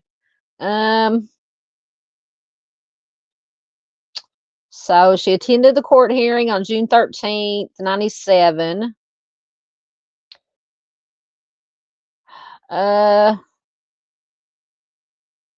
It does not say in Charley Project who was the last person to see her.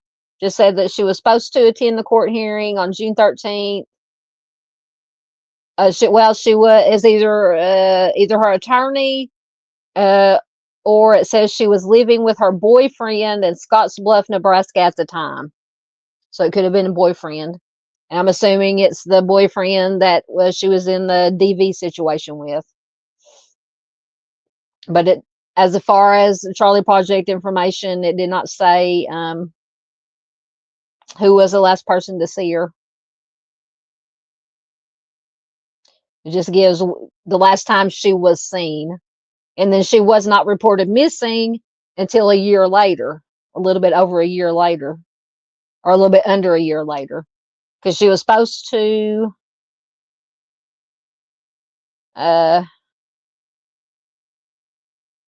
appear for the court proceeding on July 11th or 13th of 97, and she was reported missing on June 30th of 98. So a year later. Why would somebody wait a year? Because she had family, obviously. She had the DV boyfriend.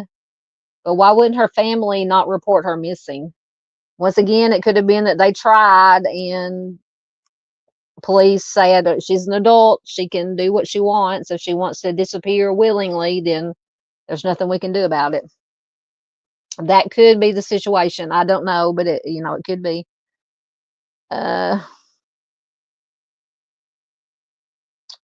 But thank you. That is an excellent question.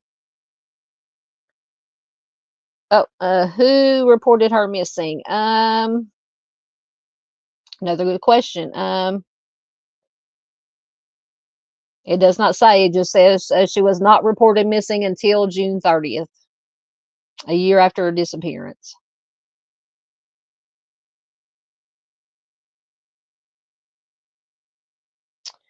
The only thing it says is that her boyfriend told the police that she had simply taken her belongings and just left one day.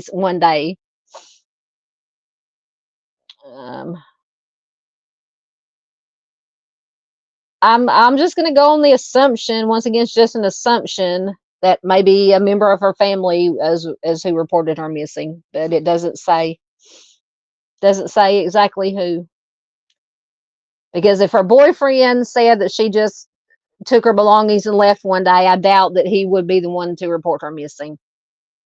So I'm gonna assume it was a family member.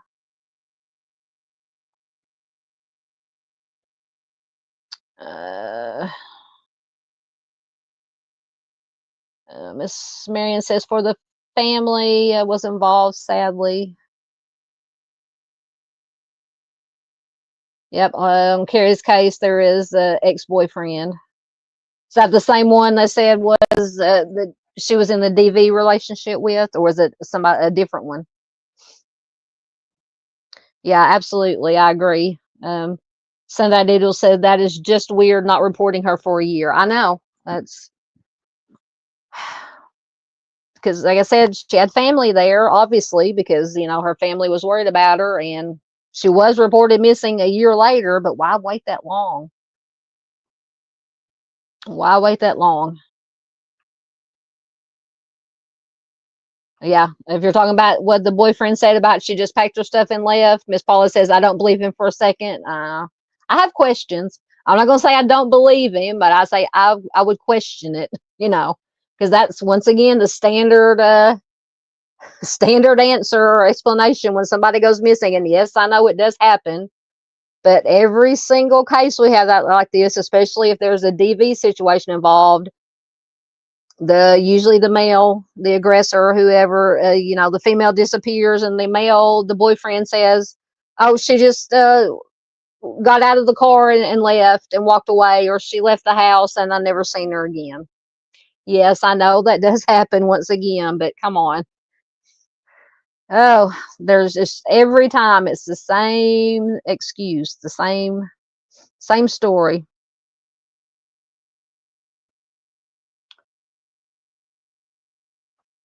Sunday says any activity on her bank that whole year. I don't believe so.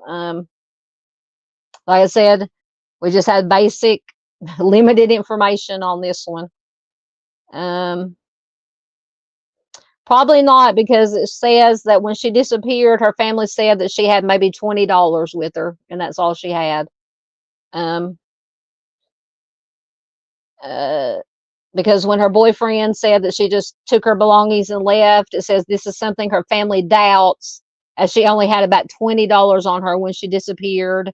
She didn't have a car, access to a car, so I'm going to assume that she probably maybe didn't have a banking account, but that's just an assumption on my part. But that is a very good question.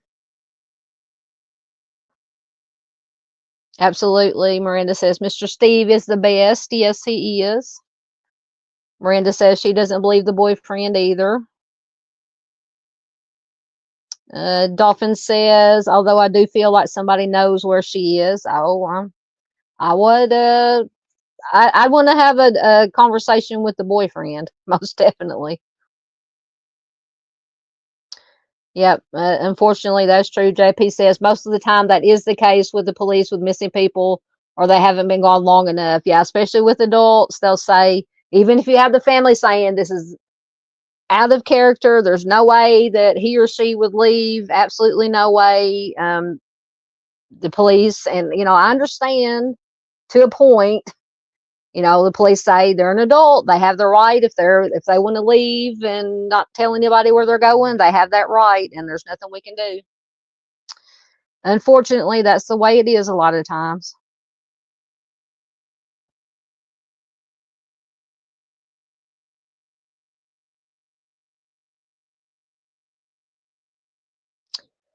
Yep. Mr. Steve says victimology is king with the missing. Devil is in the details. Absolutely. Absolutely. And Mr. Steve would know, he's former law enforcement and former CSI and former everything. He knows his stuff. Yep. JP says that is an extremely lengthy amount of time to report someone missing. I agree. Thank you, Miranda. That's very sweet. We're thinking of you too, my dear. Absolutely. All right, I'm caught up, so we will move on, because I said we weren't going to go over 2 hours, and we're almost at 2 hours. Star that one where I know where I'm at. So we have Marie Kelley. Let me get her information up. Get a drink before I start reading again.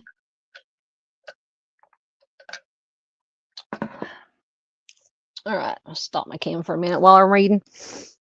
So Anne Marie went missing on April 15, 2008 from Philly, Nebraska. She's a white female. She was 36 years old at the time she went missing. She'll be 53 years old now. She was 5'4". At the time she went missing, she was 5'4", 125 pounds. She was last seen wearing a long sleeve black t-shirt and blue jeans. She has red hair and blue eyes. She may use her maiden name Reichenberg, or she may hyphenate her name as Reichenberg Kelley, and she has a 3-inch scar on her right calf. So Anne Marie was last seen on April 15, 2008. Her husband, William T. Kelley Jr., who I believe, oh, maybe not. Let me read some more before I say for sure who the smaller picture is on the slide. Her husband, William T. Kelley Jr., left home for work at around 5:45 a.m. He sent her a text message at 7:22 a.m. wishing her a good day. She did reply to his message. She and their 4 children left the house at approximately 7:30. She dropped the kids off at school and daycare. On the way there, at around 8:14, she stopped and made purchases at a Sunmart convenience store. It says one of Ann's 3 jobs was as a cleaner at Southeast Community College in Beatrice, Nebraska. She used her key fob to go into a campus building at 8:46 a.m. An hour later, Anne called her employer to say that there was a problem with one of her children at school and that she had to leave work to deal with it. Anne's cell phone did make a call to Beatrice Public Schools at 9:55, but it is unclear whether she actually talked to anyone, and nobody there remembers having a conversation with her. This was the last sign of her, and she has never been heard from again. William, her husband, sent Anne several text messages starting at 12:29 p.m. He got no answer. He reported her missing at 7:30 p.m. Her dark blue-gray wood-paneled 1991 Plymouth Voyager minivan with Nebraska license plate is also missing. William, her husband, says that he found her cell phone and a note addressed to their children at their home at 12:30 a.m. on April 16th. So that is the day after she was last seen. According to him, he says it did not appear to be a goodbye message or a self-harm note, but its specific contents have not been released to the public. Anne has not used her credit cards or bank accounts since she went missing. Also, the smaller photo on the slide is of William, her husband. A week after Anne disappeared, police did arrest the husband on a traffic warrant. In May, he was arrested again on charges of possession, substance possession, being a felon in possession of a firearm, and giving false information on a firearm permit application. Investigators apparently found some Mary Jane plants, growing materials, and 2 weapons registered to William when they searched the home after Anne went missing. Apparently, warrants were also issued for Anne, also in June of 2008, on charges of possession of illegal substances and paraphernalia. It is unclear whether these alleged substance activity was a factor in Anne's disappearance. William was incarcerated on these charges, and he was additionally charged with first-degree SA of a 15-year-old girl. Between August 2006 and August 2007, he allegedly gave substances and alcohol to the teenager in exchange for, you know what. In March of 2009, William reached an agreement with prosecutors, and he did plead guilty to lesser charges. He pleaded guilty to the weapons charges. The substance charges were dropped, and the SA charge was reduced to 2 counts of intentional child SA or child abuse. And instead of the maximum sentence of 55 years in prison, he was sentenced to 16 to 20 years. And their children, Anne and William's children, are now staying with relatives. Investigators state that none of the charges against William had anything to do with Anne's case, but he is considered a suspect in her disappearance. A witness reported that in the summer of 2007, which was 9 months prior to Anne's disappearance, William had made comments about taking his wife's life because he was frustrated over finances and the state of their marriage. William allegedly said that due to his hobby of fishing, he knew a lot of bodies of water deep enough so he could hide both a body and a vehicle so they would never be found. So yeah, that's not red flaggy at all. In addition to her job at the community college, Anne also worked at the One Stop Country Store and for a relative's upholstery business at the time of her disappearance. Investigators stated it is out of character for her to leave without warning, and they believe that she is the victim of a homicide and her case remains unsolved. So if you have any information on Anne Marie's case, you can call the Gage County Sheriff's Office at 402-223-5221 or 4080. And let me see. So I just had a short article at some point. This article is from 2010. It says the Gage County attorney says the 2008 disappearance of a Philly woman has become a homicide investigation. Randall Rittner said at a court hearing that Marie Kelley's husband, William Kelley, is a suspect in the case. It said Rittner says authorities had been keeping secret the scope of the investigation, but it came out in court when he's arrested for these other substance charges because Kelley was seeking the return of items seized as evidence. So apparently they had to disclose that he was being investigated just because of that. Once again, I'm not a professional, but right, I think I had another short article.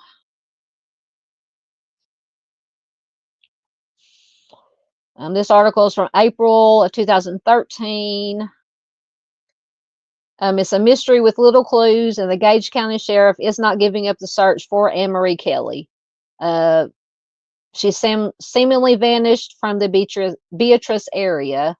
It's in the small town of Philly, Nebraska, just east of Beatrice on Highway 136, where Marie Kelley left the morning of April 15th. We went over that, take her children to school. Now, 5 years later, as of when this article was written, she has not been seen since. Gage County Sheriff Millard Gustafson said, "We're just looking at everybody and anything. I guess that's the best way to put it."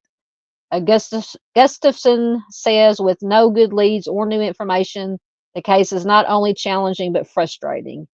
He says, "In a perfect world, Kelley would simply walk through his door." He says, quote, "That would be the best scenario if we could find her alive for the friends and family." Absolutely. He goes on to say, "But I'd like to find her, period, no matter what the situation is, so we can bring closure." The missing poster still hangs outside Gustafson's office, and the description of how she disappeared reads unknown. It wasn't until 7:30 that night until Kelley's husband William called law enforcement to report her missing. Then 4 hours later, a bizarre twist. He says he went into their bedroom. He says he went into the bedroom to find her cell phone and a note on the pillow. And to this day, the contents of that note have not been disclosed. So the question is, did he really find the note and her phone, or is he just making that up? So as far as the note goes, the sheriff or Gustafson said, "I can't really release that because it's still an ongoing active investigation. So we can't release things like that at this time." Refusing to give up on the investigation, Gustafson says, "As long as he's the sheriff, the search for Kelley continues. It's still always going to be open for me." Gustafson said that in the coming months, they'll do more searching, including going back to area lakes and looking for any clues. Once again, anyone with information is urged to contact the Gage County Sheriff's Office. So that is a little bit of additional information. Let me get back into your comments. Let me get another drink. My voice is about to go.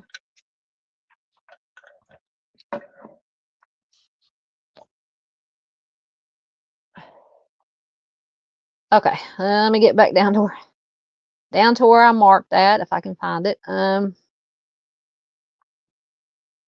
Okay, there's where I marked. I'll know which one you're referring to. Miss Marion said, "He's an informant, all right." Hey, looky there. Miss Barb's got it.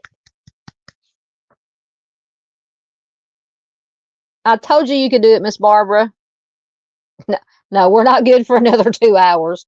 We got a couple more cases, and I'm hoping to be We've been on a little bit over 2 hours. Miss Paula says, am I going live on Friday night? I hope so. I'm planning on it if things work out, which they should, unless something unforeseen, an emergency or a life happens. Yes, I plan on going live at 8:15 Central Time, the normal time.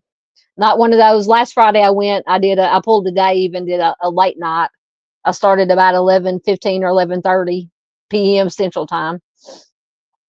But we should be back at our normal time Friday. Yes. Miranda says, all these women with piece of shite men. I have to agree. You're very welcome, Miss Barbara. You did. I told you could do it, Miss Barbara. Yeah, you can practice on here anytime you want in chat. Absolutely. You're most welcome. Absolutely. Miranda says BS on something. Are you calling BS on this William here, the husband?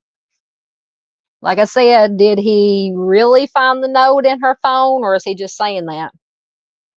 And that maybe it was even though he claimed that it wasn't a goodbye or a self-harm note, they didn't release the contents of it.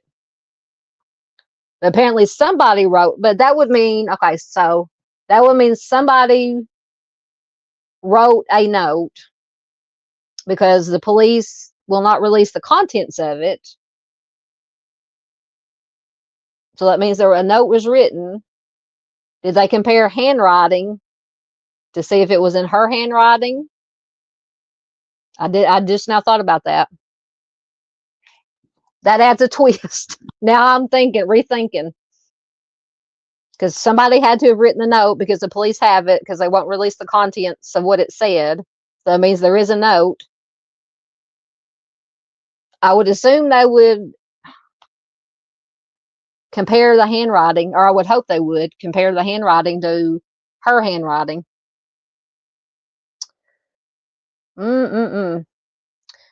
I hope I didn't miss you. I'm behind the comments. Mr. James says, good night, everyone. Thank you so much for everything you do for everyone else. God bless you all. Thank you. God bless you, Mr. James. Thank you for being here. Dolphin says, you're talking about the husband says you're looking at him there. Possible.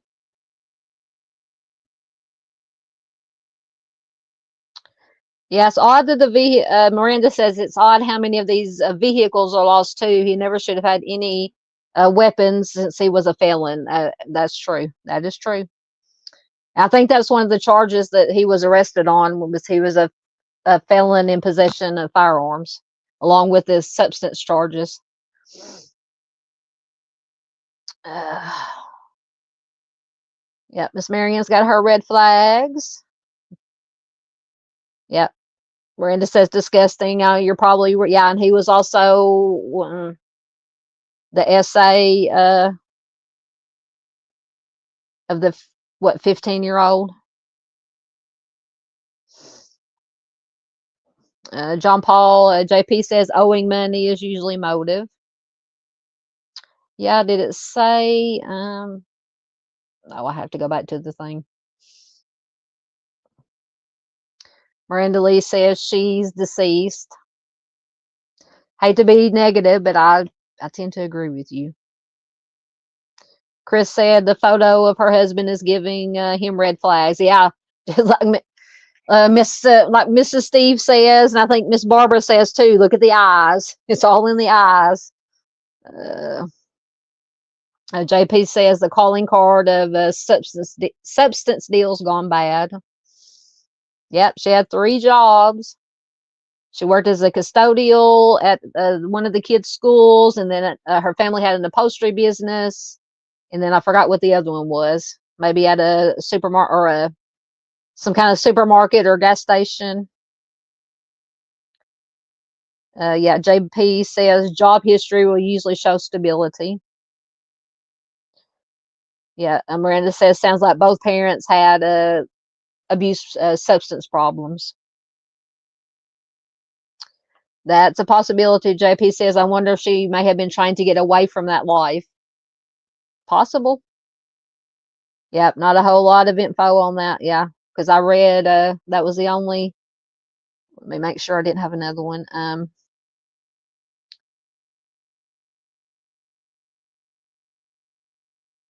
make sure. Okay, we're on Anne Marie. Okay, make sure I didn't have another.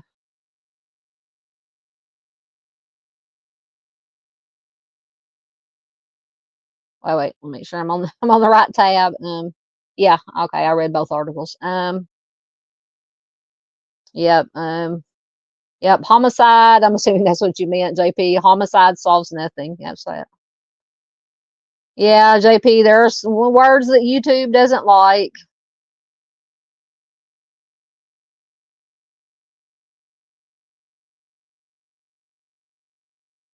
Yeah. Absolutely. Mr. Steve says, I don't think I know of a case of when a significant other made threats of hiding their body prior to them missing and they weren't involved. Thank you. Yep, exactly. But still, now they got me thinking about that note because at first I was thinking, well, he didn't find or a possibility. There was no note, there was no phone. He just said that to make everybody think she whatever. But there had to have been a note because the police won't release the contents of the note. Do they know for sure she wrote the note? I mean, obviously, I guess that's information they're not going to release either, but that threw a monkey in the wrench of my thought process when I said, wait a minute, they have a note, so somebody had to have written a note. I tend to agree. Miranda says Anne Marie and her van are submerged in a body of water somewhere. Yeah. Yep. That was my thought too, or a possibility. Yep. JP says kind of selfish taking a life while someone throws their own away. Yep. Miss Marianne's agreeing with Mr. Steve. Absolutely. Yes. Absolutely thankful they got him in prison on other charges. Yep.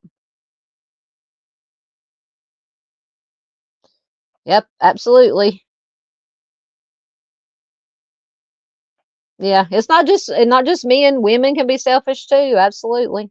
You see a lot of you see a lot of cases where it's the opposite. It's the women that are taking out the guy. The men, and go both ways. You're very welcome, Miss Marion. All right. Oh. All right. Let me mark where I'm at, and we will get on. Next, we have Jason. This is another strange one. Jason. I have problems. I can't use my words. Jason Jolkowski. So, I think this is our last one. Get a drink.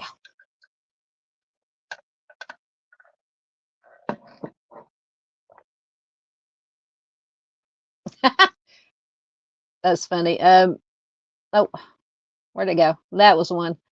Mr. Steve said, if Mrs. Steve held on to some of the notes I left going to the store, I could go missing anytime and she would be covered. Oh, Mrs. Steve wouldn't do that. Oh, goodness gracious. That's funny, Mr. Steve. Okay. Jason Jolkowski. So Jason went missing on June 13th, 2001 from Omaha, Nebraska. He was just a white male. He was just 19 years old when he went missing. He would be 43 years old today. When he went missing, he was 6'1", 160 pounds. He was last seen wearing a white Chicago Cubs or Sammy Sosa t-shirt, a blue or black Chicago Cubs baseball cap, black dress pants, and black dress shoes. It said he does have learning disabilities related to speech and language. The disabilities may make him appear to be mildly mentally disabled, but he is actually of above average intelligence. He has brown hair and brown eyes, and his nickname is JJ. So Jason, Yeah, Jason. Jason, on June 13th, 2001, Jason was called into work early. He worked at a Fazoli's restaurant on 80th and Cass Streets in his hometown of Omaha, Nebraska. His car was in the shop for repairs, and he initially said that he will walk to work, but he then called back and made arrangements for a co-worker to pick him up at his old school, which was Benson High School, which was 8 blocks from his home. Jason carried his red work t-shirt with him at the time of his disappearance. On the way out the door of his family's residence, he decided to help his younger brother take the trash cans into the garage. A neighbor did see him carry the cans into the garage at his house in the area of 48th and Bedford Streets. And this was at about 10:45 a.m. Between 11:15 and 11:30 a.m., Jason's coworker called the house to find out why he hadn't met her at the school, and that is when his disappearance was discovered. So sometime between when the neighbor saw him and his brother taking the trash to the garage, and then I'm assuming he took off walking towards the school, which was 8 blocks. He disappeared between some in that time frame and in that area. A later check of security cameras at Benson High School showed that he never arrived on the campus. So he disappeared somewhere between his house and the school. He has never been heard from again. He left $650 behind in his bank account, which has not been touched since his disappearance. He has not cashed any of his paychecks. He has not used a cell phone or ATM card or picked up his car from the auto repair shop since his disappearance. He was supposed to start a new job a week after he vanished. He was excited about the new job. He never showed up to begin work there. He had no more than $60 on him on the day that he disappeared. No personal items were missing from his room. It said he did his household chores and everything that he usually did up until the time that he disappeared. His loved ones do suspect foul play may have been involved in his disappearance. They say that he is too responsible to have left without warning. He was not having any problems at the time of his disappearance. He is described as a shy person who was not involved with substances or alcohol. He was close to his family. He has no known enemies. He was born in Grand Island, Nebraska. At the time of his disappearance, he was attending community college part-time, and he had gotten into the radio broadcasting program. His mother founded Project Jason, which is a nonprofit organization dedicated to assisting the families of missing people and publicizing missing persons cases. After Jason vanished, his case remains unsolved. So if you have any information, you can call the Omaha Police Department at 402-444-5657.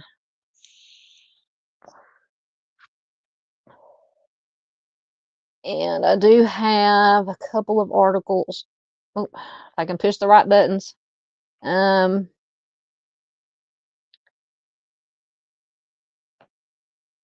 I'm just going to read bits and pieces because a lot of these have information that we've already gone over.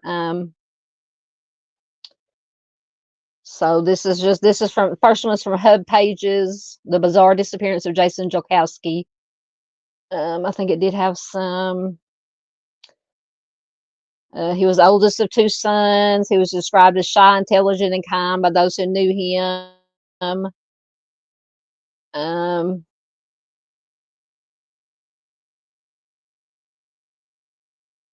Sarah James, who was a fellow DJ, because I said he got into the radio programming business, said when he was on the air, he was so enthusiastic, so peppy. His favorite teams were the Cubs, the Huskers, and the Broncos. He loved watching sports. He had a great memory for players' names and stats. He was deeply religious. Says he was a prayerful kid, very friendly, very quiet.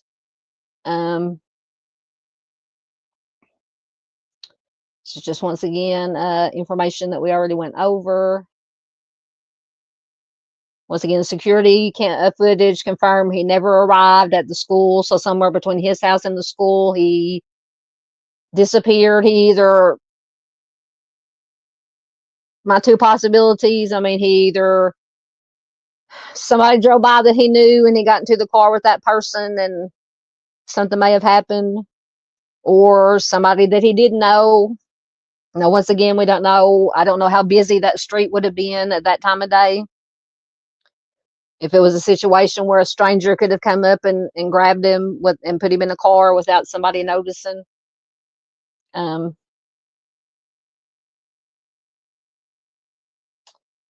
says Jason's parents waited to report him missing until the following morning because they wrongly believed that it was necessary to wait a full 24 hours before notifying the police. Yeah, that's totally false. According to the blog, the disappeared blog, the authorities initially assumed that Jason was just another teenage runaway that did not begin to investigate his disappearance until 10 days after he went missing. But his family and friends were certain that he wouldn't have run away, explaining that his family meant everything to him and that things were going well in his life. According to his friend Amanda, she says he loves his parents and his brother more than anything in the world. He'd be talking to me on the phone and he put me on hold so he could tuck his brother into bed. His family came first. His parents described him as considerate, generous, the kind of person who would go out of his way to help others. Now that could possibly be another scenario. If he would go out of his way to help others, it could be that somebody with nefarious intentions said, hey, I need help. Can you come help me? And he got into the car with somebody. Now, once again, that would go to Mr. Steve mentioned victimology early.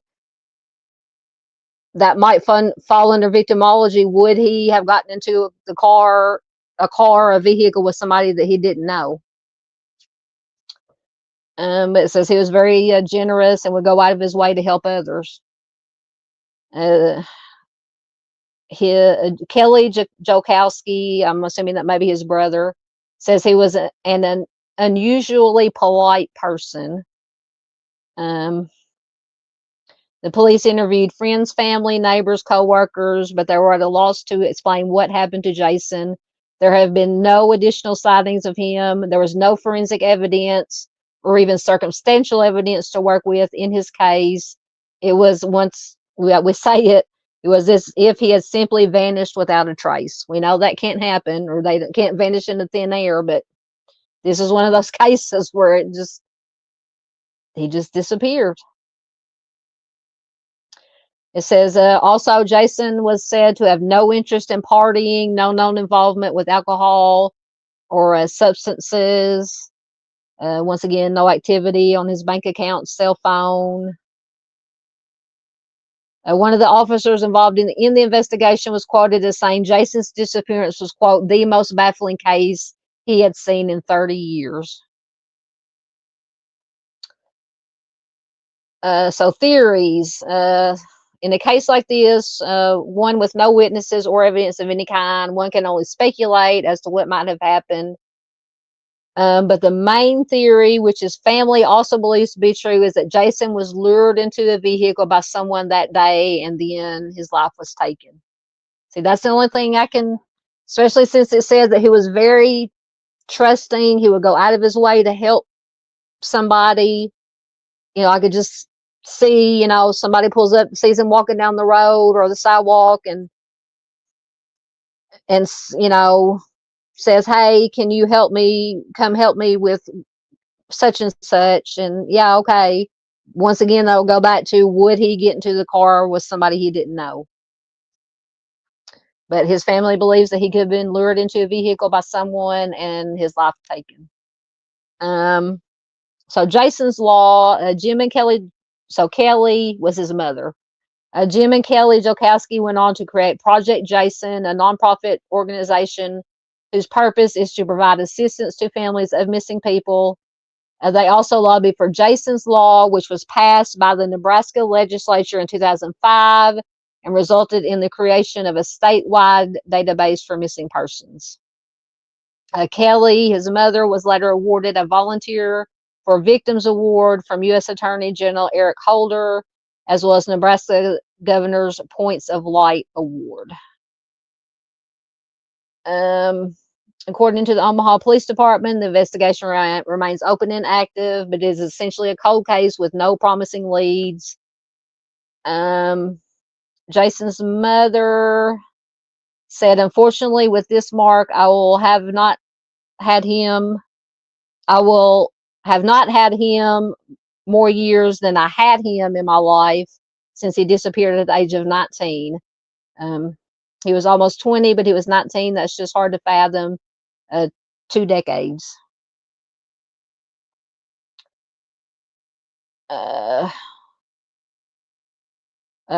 His mom recalled a memory from those lost years. She says, we really didn't have a name for it. But it was kind of a who laughs first game. You would say one word, and it was usually something silly. You would just see who would start laughing. I think everybody has a variation of that game. And Jason, was the one who always lost. We knew he had a tendency to start giggling. And despite the enduring pain of their loss, Jason's family still remains hopeful that one day they will have closure and definitive answers about what happened to their son. Hope is your right. His mom says, hope is your right. Hope is your right until you know the truth.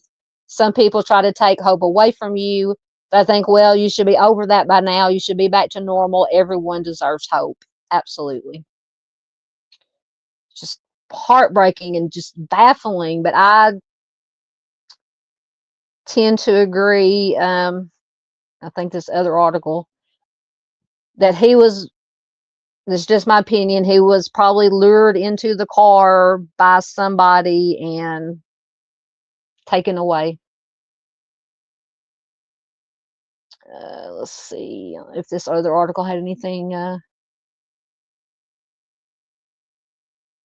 This other article basically has the same thing. It doesn't have anything new. So since we're running a little bit late, I'm going to. So you can, but it does say you can use the hashtag #FindJasonJ. So if you share anything about Jason, you can use the hashtag #FindJasonJ.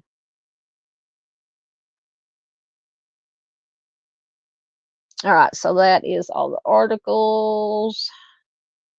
Get back over here. Yeah, that was the last one I had. All right, let me get caught up in the comments right quick, and then we will get out of here.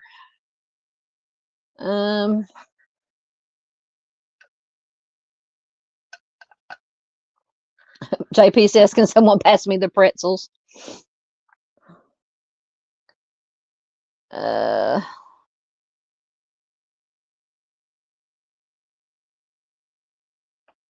Paula says, is it possible that his clothing could have had an effect on his case? Are you talking about the clothing that it said it didn't say what he was wearing.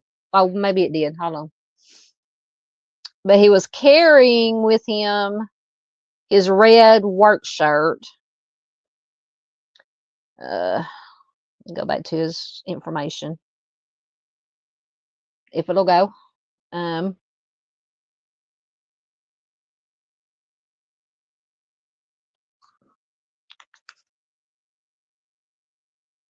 Let's see. He was wearing the white Chicago Cubs or Sammy Sosa t-shirt, blue or black Chicago Cubs baseball cap, black dress pants, and black dress shoes. And then it said he was carrying, in that article, it said he was carrying his red work shirt with him. But apparently, I mean, they have not found anything. They said they had no physical evidence, as in clothing or anything that he had, no forensic evidence, no circumstantial evidence. I mean, it's just nothing. Nothing.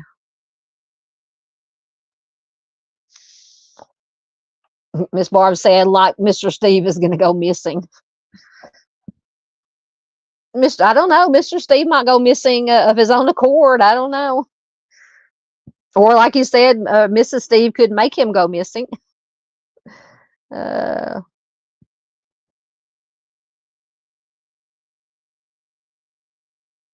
And Dolphin says he's at someone's house, possibly. Hey, Melissa Wildcard. Good to see you, dear. Good to have you here. Get in on the tail end. That's all right. We'll be back Friday night. We can go however long we go, 3 or 4 hours, maybe. Depends on how long my back and my voice hold out.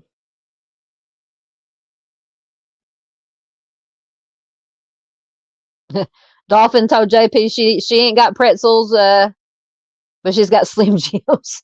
That reminds me of that Macho Man Randy Savage snap into a Slim Jim. I love those commercials.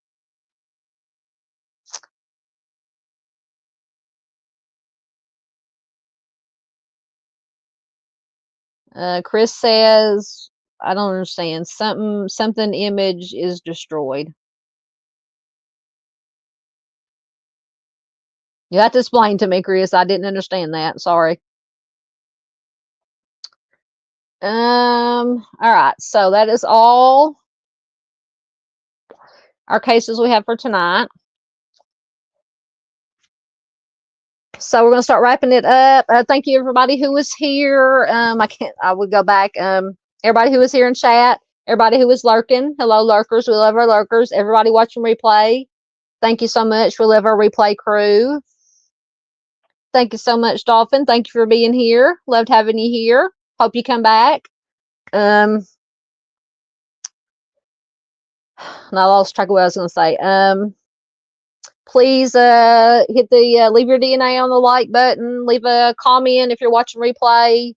Share it, share it, share it. That's the most important thing you can do is share these, not just mine, all of us creators, Arctic and Miss JC and Miss PJ and Miss Ange and Mr. Steve and all the wonderful creators that are here for the right reasons that I have in my friends list on the homepage of my channel. Check them all out.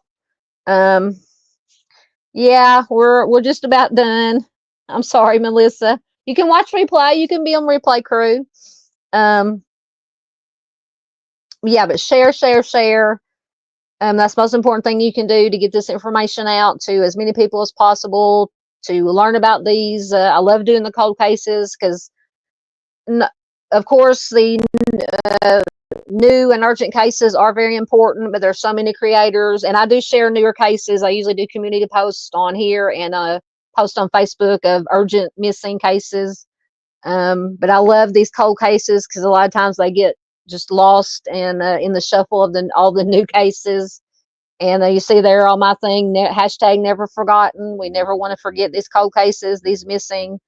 The victims, if they're victims, if they didn't leave of their own accord, they deserve justice and answers. Their family deserves justice and answers. So that is why I love to bring attention to these cold cases. So that's, and I appreciate you guys who come and come to the live streams or replay crew who watch the short videos I upload. I thank you so much. I love each and every one of you. Maybe you're talking to Melissa. Thank you, Miss Barbara said shared. Thank you so much. So if all goes as planned, we'll be back Friday night, 8:15, 8:30-ish Central Time for True Crime After Dark. There's lots of stuff going on. I noticed there's developments in the Menendez hearings. They're been pushed to January, the end of January. So I got a couple articles about that. And one of them, now one of their wives, I can't remember, is Erica or Lyle, is wanting a divorce or something such. And then, unfortunately, of anybody who's been following the Hannah Kobayashi case, apparently her father was found deceased because he had gone to California, to LA, looking for her. He has been found deceased very close to the airport. So it didn't say, the police reports and the autopsy or the coroner reports didn't give a COD, but a statement released by the family said that it was self-harm. So just horrible. So I have an article about that. And then obviously whatever you guys want to talk about Friday. So I'm going to quit babbling. Thank you, Chris. Absolutely. Thank you, Miss Barb. Be sure Wednesday, live stream, Timmy's Legacy channel. We will be there. If you can't be there live, please watch Be Replay Crew. So, I should have been multitasking. So once again, thank you to everybody who was here. Oh my goodness. I'm going to hit something and send us into oblivion here.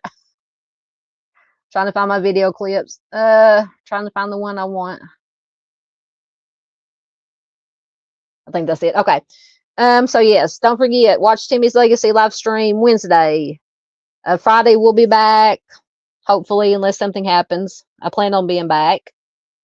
So I love you guys. Be careful out there. Stay safe. Always be aware of your surroundings. Situational awareness. Be kind to one another. Take care of each other. And I'll hopefully see you Friday.